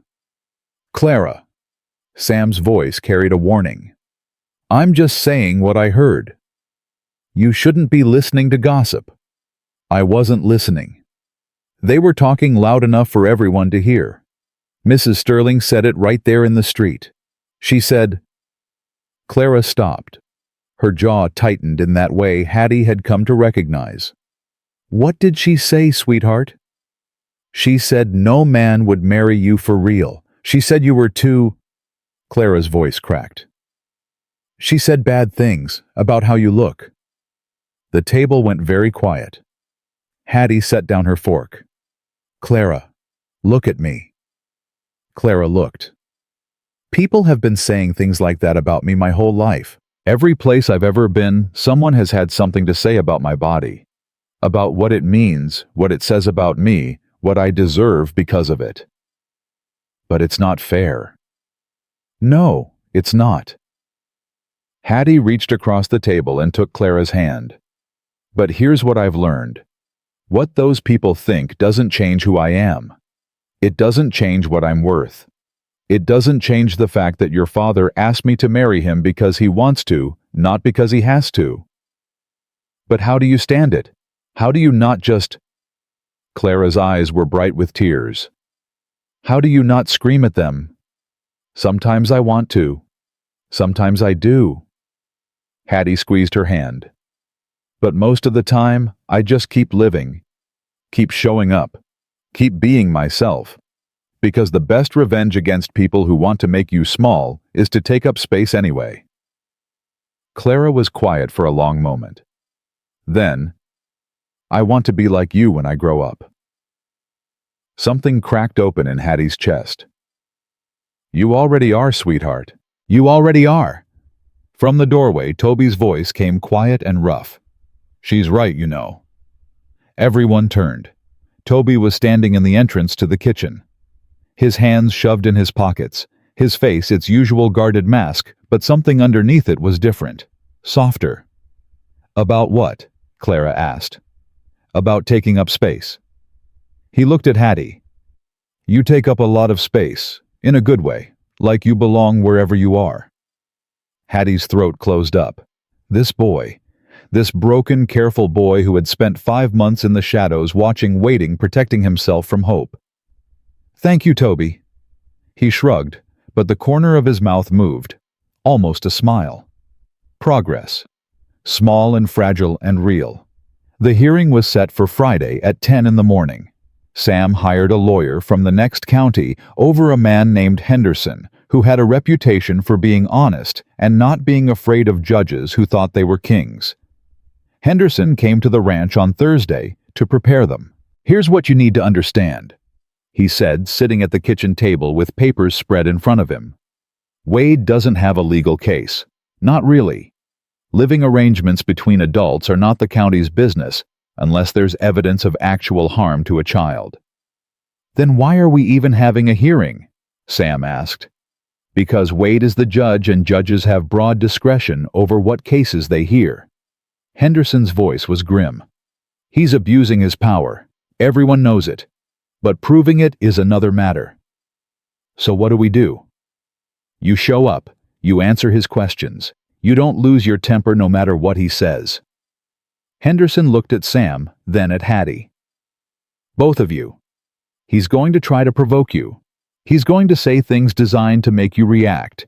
If you give him that reaction, he wins. And if we don't, then we have a chance, a good one. Henderson gathered his papers. I've subpoenaed some witnesses of my own, people who can speak to the character of this household. Mrs. Perkins, the school teacher, Reverend Miller. Reverend Miller is testifying for us, Hattie asked. He's testifying for the truth, which happens to be on your side. Henderson stood. Get some sleep tonight, both of you. Tomorrow's going to be a long day. Sleep didn't come easy. Hattie lay in her bed in the room that faced the mountains and stared at the ceiling and felt the weight of everything pressing down on her. Tomorrow, she would stand in front of a room full of strangers and be judged, not for what she'd done, for what she was. For the size of her body, the fact of her presence, the audacity of existing in a space someone had decided she didn't belong. She had done this before, 100 times in 100 different ways. Job interviews where they looked at her and stopped listening. Boarding houses where they suddenly had no vacancies. Streets where people moved aside too quickly, like she might contaminate them with whatever they thought fatness was. But this was different. This time losing meant losing Clara. Losing Sam. Losing the first place she had ever felt like she might belong.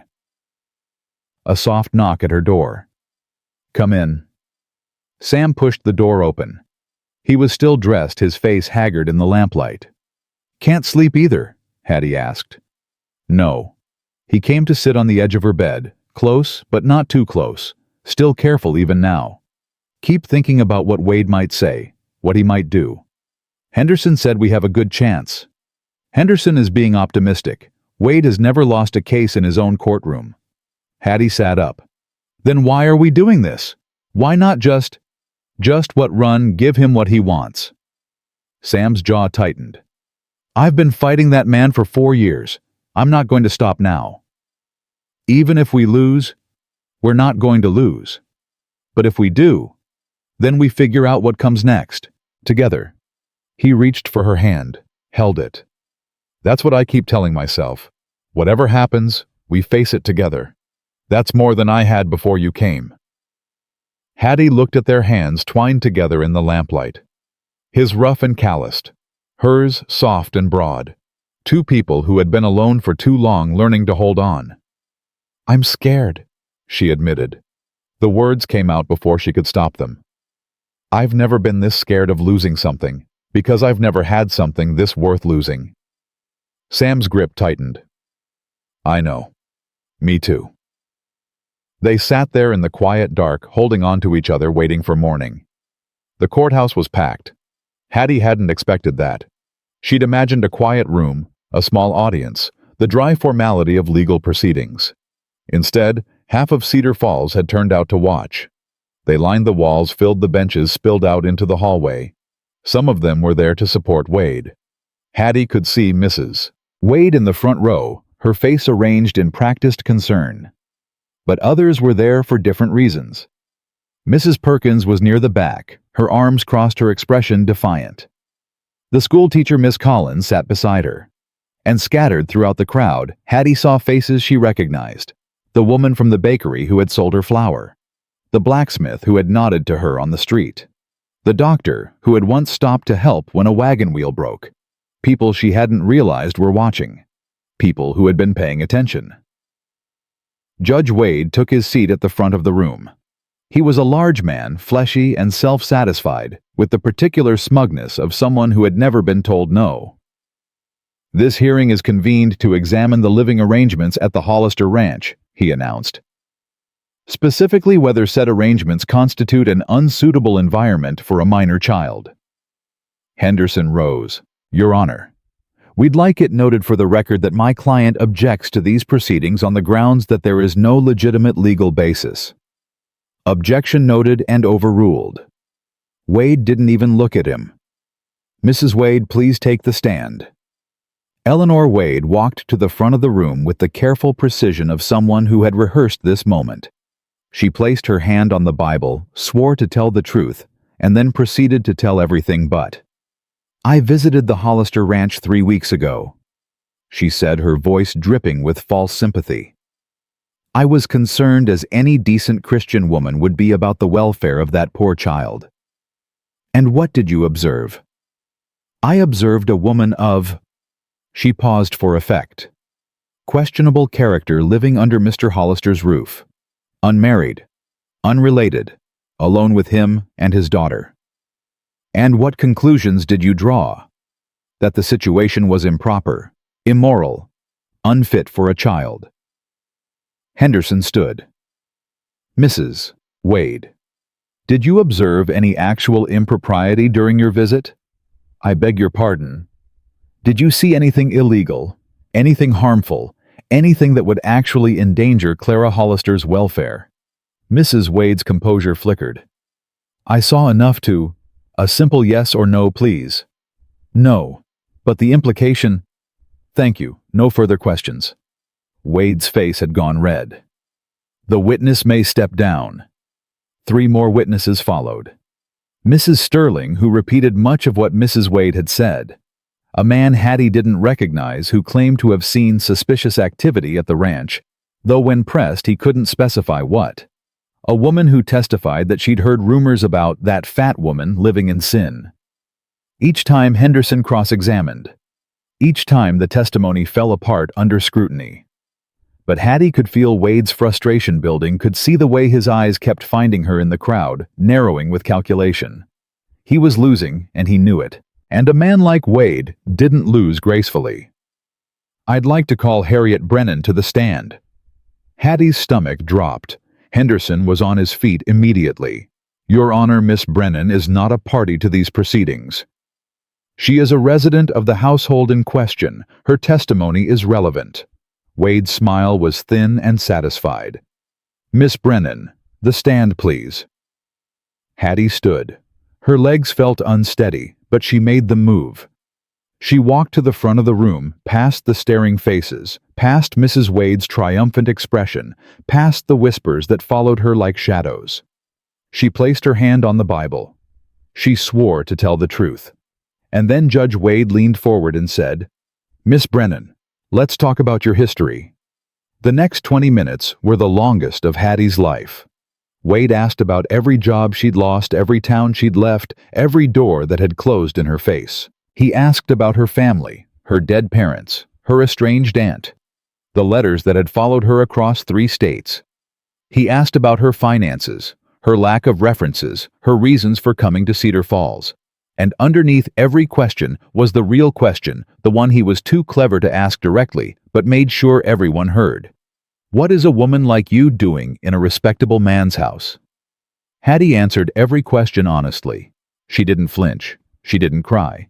She kept her voice steady, even when it wanted to break. But Wade wasn't finished. "Miss Brennan," he said, leaning back in his chair with false casualness. "You're a substantial woman, aren't you?" The room went very quiet. "I don't understand the question." "I think you do. You're large, heavy, not the type of woman most men would consider attractive." Henderson shot to his feet. "Your Honor, this is entirely inappropriate." "I'm establishing the nature of the relationship," Wade said smoothly. "The witness will answer." Hattie looked at this man. This small, petty, cruel man who had built his power on the backs of people he thought were weaker than him. And something in her went very calm. "Yes," she said. "I'm fat. I've been fat my whole life. I've been told I'm too fat to be hired, too fat to be wanted, too fat to deserve a place in the world. I've had doors closed in my face and words thrown at my back. I've been made to feel like I should apologize for existing." She leaned forward. "But I'm still here. I'm still standing. And I am not going to apologize to you or anyone else for the body I live in." The courtroom was silent. Completely, utterly silent. "As for why Mr. Hollister would want me in his home," Hattie's voice was steady, strong. "Maybe you should ask him, because I'm tired of defending my right to exist to people who've already made up their minds." Wade's face had gone an ugly shade of red. "Miss Brennan, you asked me a question. I answered it. Are we done?" For a long moment, no one moved. Then from somewhere in the back of the room, someone started clapping. It was Mrs. Perkins. Standing up, clapping her face, fierce with approval. Others joined her. The schoolteacher, the blacksmith, the doctor. More people than Hattie had realized were on her side, standing and clapping and making their voices heard. Wade slammed his gavel. "Order, order in this court." But the noise didn't stop. It grew. It swelled. Until the whole room was filled with it. Not everyone, not the Wades and their supporters, but enough. Enough people standing up, enough voices joining together, enough to make the walls shake with it. Sam was standing too, his eyes on Hattie, his face full of something she couldn't name, but felt all the way through her. "Order!" Wade slammed his gavel again. "This hearing is adjourned until, Your Honor." A new voice cut through the chaos. Everyone turned. Reverend Miller was standing in the aisle, his face grave, his presence commanding the kind of attention that came from decades of moral authority. "I have something to say." Wade's gavel hung frozen in the air. "Reverend, this is not the time. I believe it's exactly the time." The Reverend walked forward, his steps slow and deliberate. "I've been watching these proceedings. I've heard the testimony, and I've seen something I didn't expect to see in a court of law." "And what is that?" "I've seen a man abuse his position to persecute a family that has done nothing wrong. I've seen witnesses lie under oath to further a personal vendetta, and I've seen a woman stand up and speak the truth with more courage than anyone else in this room." The silence was absolute. "Judge Wade," the Reverend's voice carried to every corner, I've known you for 15 years. I've watched you use your position to take what doesn't belong to you. I've watched you drive families off their land. I've watched you destroy lives with the stroke of a pen. Reverend Miller, you are out of order. I've been out of order for years, watching, saying nothing. The Reverend's eyes were hard. I'm done watching. And so are a lot of other people in this town. He turned to face the crowd. This woman, he gestured to Hattie. This woman came to our town with nothing. She was turned away, judged found wanting by people who never bothered to know her, and she stayed anyway. She worked. She cared for a child who needed caring for. She opened her heart to a boy everyone else had given up on. His voice rose. That is not immorality. That is grace. And I will not stand by while a petty tyrant tries to destroy it. The crowd erupted again. This time Wade couldn't stop it. His gavel fell unheard, his voice drowned out by the voices of people who had been silent too long. Henderson stepped forward. Your Honor, in light of these proceedings, I move for immediate dismissal. There is no evidence of impropriety, no evidence of harm to the child, and frankly no legal basis for this hearing to continue. Wade's face was purple with rage, but even he could see the walls closing in.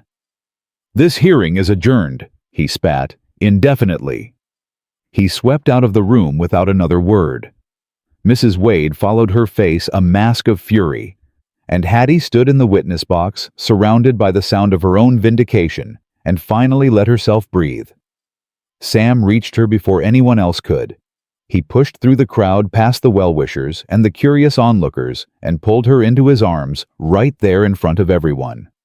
You were magnificent, he said into her hair. I was terrified. You were both. That's what made it magnificent. She held on to him. Let herself be held. Let the reality of what had just happened sink in. They had won. Not completely. Wade was still a judge, still had power, still had malice. But they had won this battle, and in winning it, they had shown everyone watching that they weren't alone. Clara and Toby found them a moment later, pushing through the crowd with identical expressions of relief. Is it over? Clara asked. Did we win? We won, sweetheart.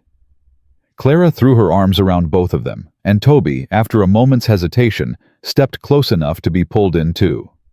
The four of them stood there holding on to each other, a family that had been forged in the fire of other people's cruelty and had come out stronger for it. Mrs. Perkins appeared at Sam's elbow. I'm throwing you a wedding, she announced. Next Saturday. Don't argue with me. Mrs. Perkins. I said don't argue. Her eyes were suspiciously bright. This town owes you, both of you. Let us pay the debt. Sam looked at Hattie. She looked back. All right, she said. Next Saturday. Mrs. Perkins nodded, satisfied. I'll handle everything. You just show up. She disappeared into the crowd, already calling out orders to people who probably hadn't agreed to help yet, but were about to. Hattie laughed. The sound surprised her. It came from somewhere deep, somewhere that had been locked away for a very long time. What? Sam asked. Nothing. Everything. She looked up at him. I came to this town with 63 cents and no hope. And now I'm getting married in a week to a man I barely knew a month ago. Having second thoughts? No. She said it firmly. Certainly. No second thoughts. Just amazement. That this is my life now. That I get to have this. Sam's hand came up to cup her face. You get to have this. You get to have all of it. For as long as you want it. Forever, she said. I want it forever.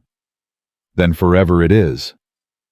He kissed her right there in front of the whole town, and she kissed him back, and Clara made a sound of exaggerated disgust, and Toby pretended not to watch, but watched anyway, and Hattie thought, This is what belonging feels like. The week before the wedding passed in a blur of activity that Hattie could barely keep track of. Mrs. Perkins had not been exaggerating when she said she would handle everything. The woman descended on Cedar Falls like a general commanding troops, organizing, delegating, and brooking no argument from anyone.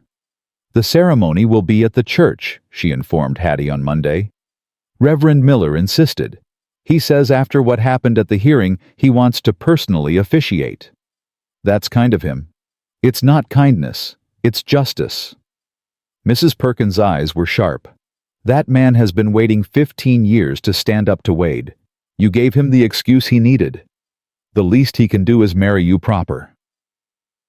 On Tuesday, Miss Collins, the schoolteacher, arrived at the ranch with fabric. "I know it's short notice," she said, holding out yards of soft blue cotton. "But I thought if you wanted, I could make you a dress." Hattie's throat tightened. "You don't have to do that." "I want to. I watched you at that hearing. I watched you stand up and say what the rest of us have been too afraid to say." Miss Collins' voice wavered. "My mother was a large woman. She spent her whole life being made to feel like she didn't deserve nice things. She died wearing hand-me-downs because she thought she wasn't worth new cloth." She pressed the fabric into Hattie's hands. "You're worth new cloth, Miss Brennan. You're worth all of it." Hattie held the fabric and blinked back tears and said, "Thank you. I don't know what else to say." "Say you'll wear it. That's enough." On Wednesday, something happened that Hattie hadn't expected. She was in the kitchen working on dinner when Clara came running in from the yard. "Miss Hattie, someone's coming." Hattie wiped her hands and went to the window. A wagon was approaching, unfamiliar, driven by a woman she didn't recognize. "Stay here," she told Clara. She went out to the porch and waited. The wagon pulled up. The woman driving it was middle-aged, thin, with a face that might have been kind once, but had hardened into something careful. She looked at Hattie for a long moment before she spoke. "You're Harriet Brennan." "I am." "I'm Martha Caldwell." Hattie's whole body went cold. Mrs. Caldwell. The woman from the boarding house. The woman who had looked at her and shut the door. "What do you want?" Mrs. Caldwell climbed down from the wagon. Her movements were stiff, uncertain, not the confident cruelty Hattie remembered. "I came to apologize." The word hung in the air between them. Hattie didn't move. "I heard about the hearing," Mrs. Caldwell continued. "About what you said. About how you stood up to Judge Wade." She swallowed. "I've been turning women away from my door for years. Women who needed work, needed a place to stay. I turned them away because of how they looked or where they came from or what people might think." Her voice cracked. "I told myself I was protecting my business, protecting my reputation, but I wasn't protecting anything.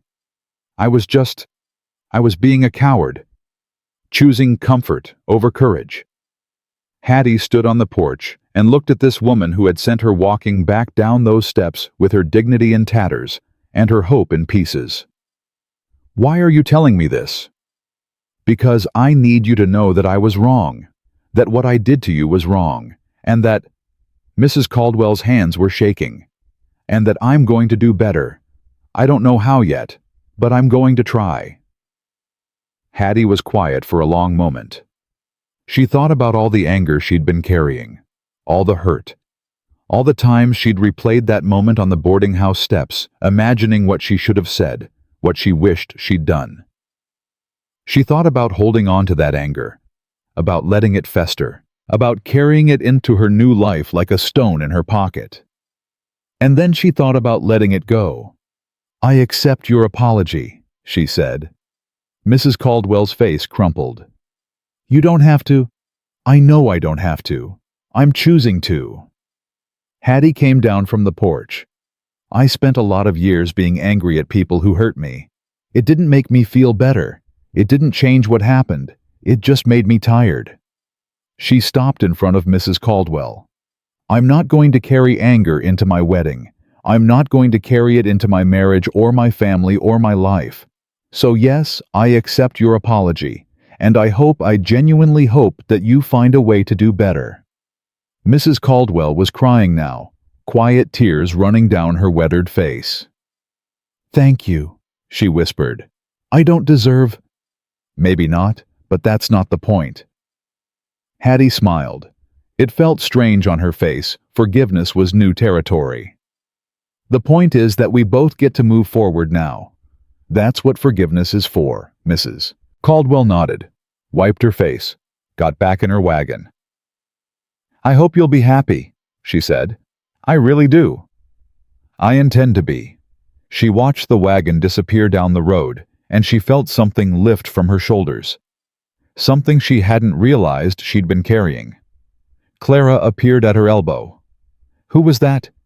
"Someone I used to be angry at." "Are you still angry?" Hattie thought about it. "No, I don't think I am." "Good." Clara slipped her hand into Hattie's.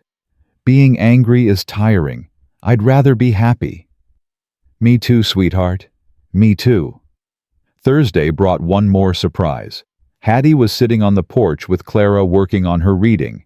Clara could read, but she hated doing it, and Hattie had made it her mission to find books that would change her mind when Toby came around the corner of the house. He was carrying something. A small wooden box, rough-hewn, clearly handmade. "Toby." Clara looked up. "What's that?" Toby's face was red. He was looking at the ground at his feet, at anywhere but Hattie's face. "I made something," he said. "For the wedding. For you." He thrust the box toward Hattie. She took it, opened it. Inside, nestled in a scrap of cloth, was a wooden spoon, carved with simple patterns polished smooth clearly, the work of many hours. "It's not much," Toby said quickly. "I know it's not. I don't have money to buy anything real, and I didn't know what else." "Toby." Hattie's voice came out thick. "This is beautiful. It's just a spoon." "It's not just a spoon. It's—" She had to stop, had to breathe. "It's the first gift anyone's given me in longer than I can remember." Toby's head came up. His eyes met hers, those wary, watchful eyes that had been learning slowly to trust. "Really? Really?" She stood up, set the box on her chair. "Can I hug you?" The question hung in the air. Toby hadn't let anyone touch him since he'd arrived at the ranch. Not Sam, not Clara, not anyone. He kept his distance, kept his walls up. But something was different now. Something had shifted. "Okay," he said. Small, scared. "Okay." Hattie wrapped her arms around him, gently, carefully, giving him room to pull away if he needed to. He didn't pull away. After a moment his arms came up, hesitant, unsure. And then he was holding on, really holding on, his face pressed against her shoulder, his thin body shaking with something he'd been holding back for a very long time. Clara watched with wide eyes.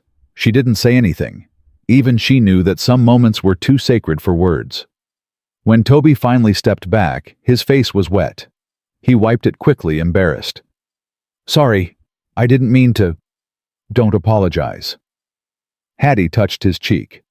"Don't ever apologize for feeling things." He nodded, swallowed hard. "Miss Hattie." "Yes." "Are you?"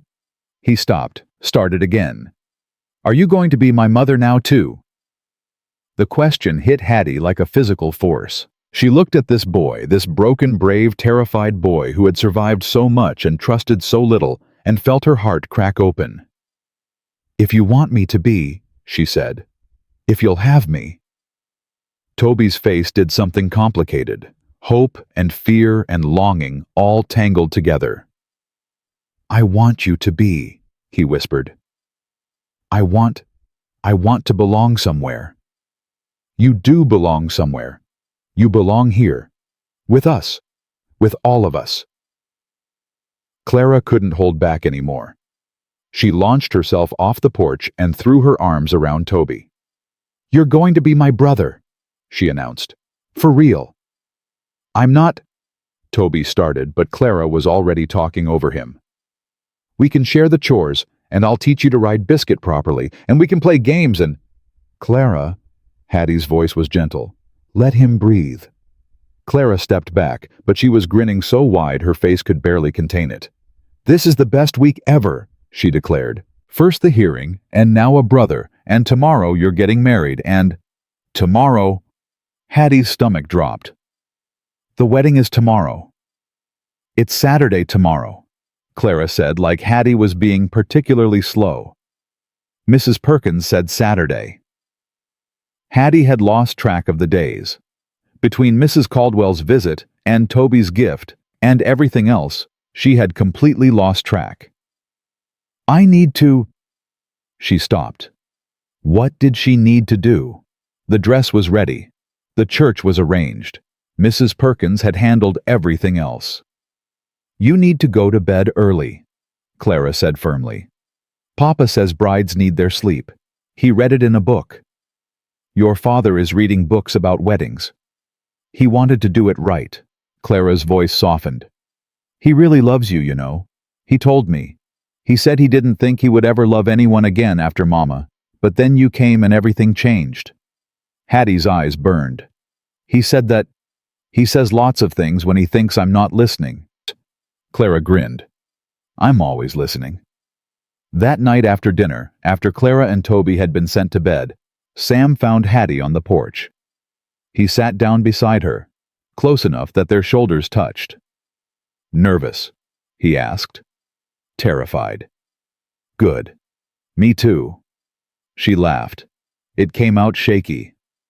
"That's not very reassuring." "It's honest. I figure we've done enough lying to ourselves. Might as well start the marriage with truth." She turned to look at him. This man who had seen her on a bench with nothing and had offered her everything. Who had stood by her through a hearing designed to destroy them. Who had looked at her body, her size, her history, and had seen something worth keeping.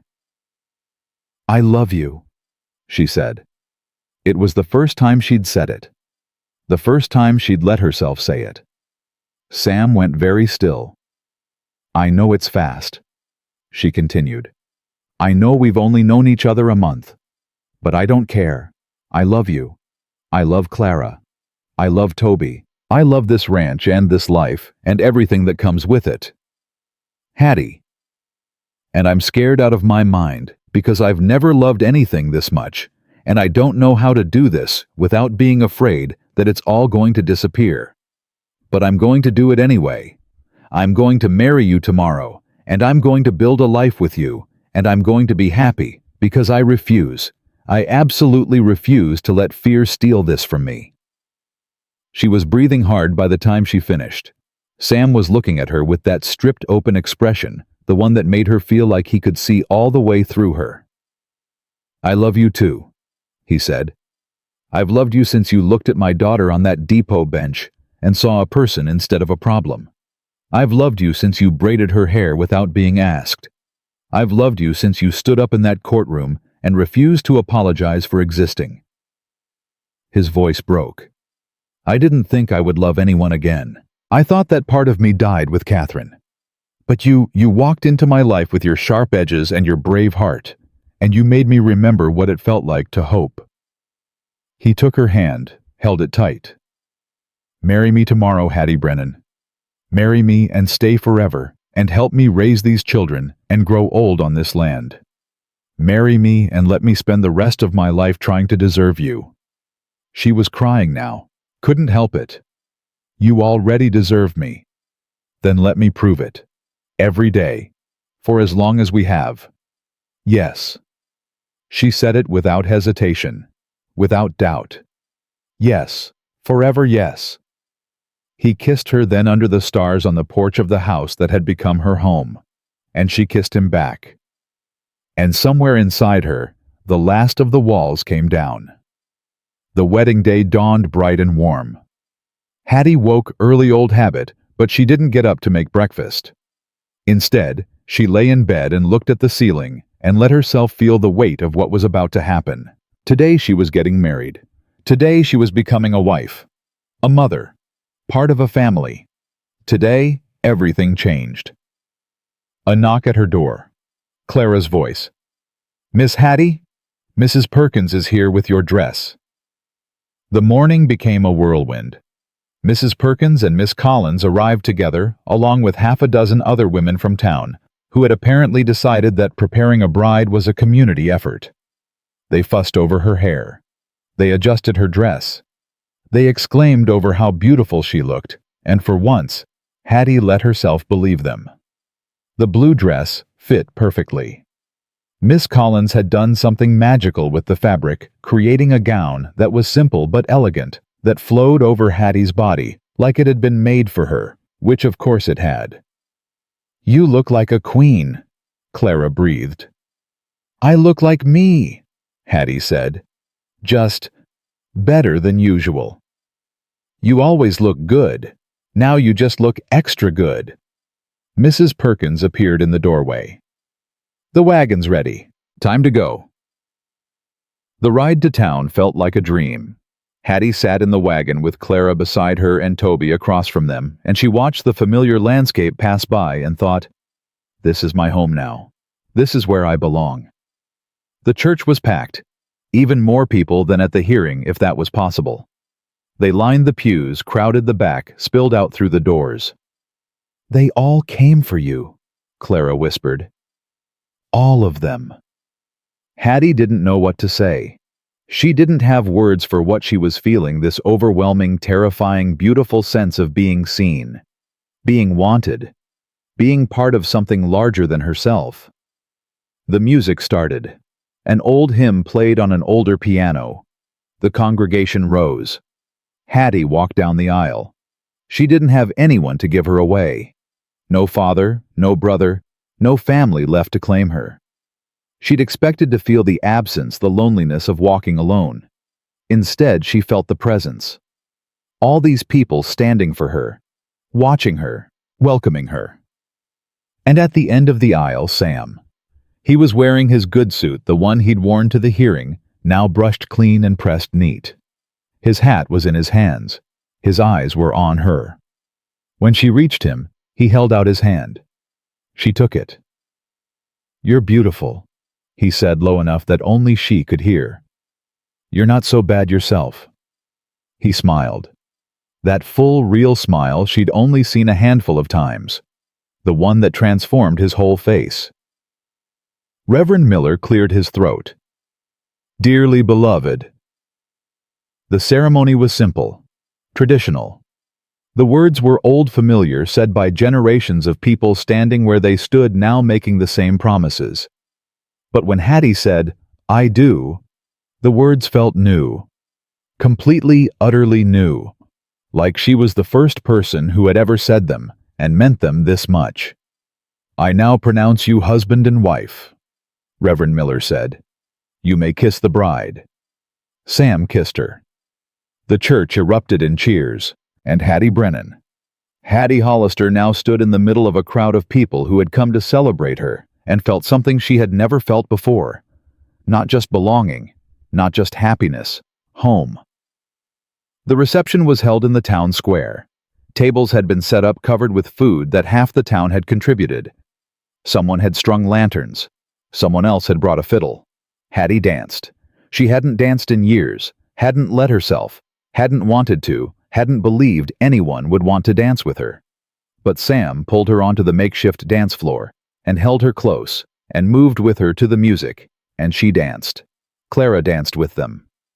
Toby watched from the edge of the crowd, but he was smiling, actually smiling, and when Clara grabbed his hand and pulled him in, he didn't resist. Mrs. Perkins made a speech about community and courage. Reverend Miller said a prayer. Miss Collins cried, and then, as the sun was beginning to set, Mrs. S. Perkins appeared at Hattie's elbow. "There's someone here to see you." Hattie turned. Judge Wade was standing at the edge of the square. The celebration went quiet. People stepped back, creating a path between Hattie and the man who had tried to destroy everything she'd built. Sam moved to stand beside her. His hand found hers. "What do you want?" he asked. His voice was hard, controlled.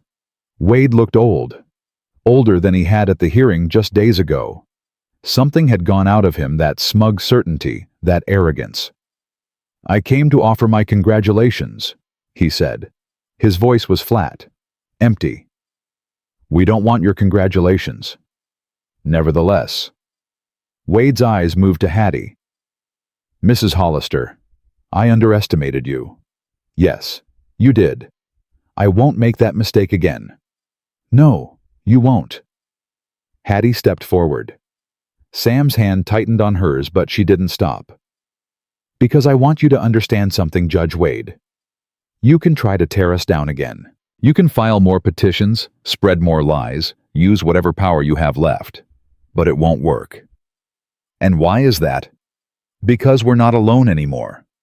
You tried to use my body against me, and instead, you showed this whole town what you really are.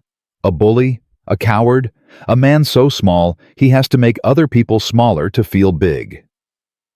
Wade's face had gone red. Now see here. I'm not finished. Hattie's voice was steady, strong. I spent my whole life being made to feel like I didn't deserve to take up space, by people like you, people who decided what I was worth based on how I looked. But I'm done with that. I'm done shrinking. I'm done apologizing. And I am done letting men like you tell me what I deserve. She stepped closer. So congratulate us if you want. But know this, you lost. Not just the hearing. Not just the fight for this land. You lost because you bet everything on the idea that I would be ashamed of who I am. And I'm not. I'm proud. I'm proud of my body and my heart and my life, and there is nothing you can do to take that from me. The square was completely silent. Wade stared at her. His jaw worked. His hands clenched and unclenched at his sides. Then, without another word, he turned and walked away. The cheering started before he'd gone 10 steps. Loud, triumphant, joyful. Sam pulled Hattie into his arms. That, he said, was magnificent. I meant every word. I know. That's what made it magnificent. Clara threw herself at them both. You made him leave. You made the bad man leave. He wasn't worth our time, Hattie said. He never was. Toby appeared at her side. Quiet, watchful, but for once, not guarded. You're scary when you're angry, he said. Is that a compliment? Yes. The corner of his mouth twitched. It definitely is. The celebration continued until long after dark. When they finally made it home, the four of them together, a family. Clara was asleep in Sam's arms, and Toby was stumbling with exhaustion, and Hattie's feet ached from dancing, and her heart was so full she thought it might burst. Sam carried Clara to bed. Hattie walked Toby to his room, not the barn anymore, but a real room with a real bed that Clara had insisted on preparing for him. Good night, Toby. Good night. He paused at his door. Mama. The word hit Hattie like a wave. She had to put a hand on the wall to steady herself. Good night, son. He smiled a real smile, unguarded and full, and disappeared into his room. Sam found her in the hallway, still leaning against the wall. You okay? He called me Mama. I heard. I have a son. I have a daughter. I have a husband. She looked at him, this man who had changed everything. I have a family. You do. He pulled her close. You have all of it, for as long as you want it. Forever, she said. I want it forever. Then forever it is. They stood there in the hallway of their home, holding each other, listening to the quiet sounds of children sleeping, and a house settling, and a life beginning. Hattie thought about the train depot, about the bench where she'd sat with 63 cents and nowhere to go, about Mrs. Caldwell's door closing in her face, about all the years of being turned away, shut out, made to feel like she didn't deserve a place in the world. And she thought about now. About Clara's braids and Toby's smile and Sam's steady hands. About a town that had stood up for her. About a life she had never dared to imagine and had somehow found anyway. She had come to Cedar Falls with nothing. She was staying with everything. And for Hattie Hollister, wife, mother, belonging, that was more than enough. That was home.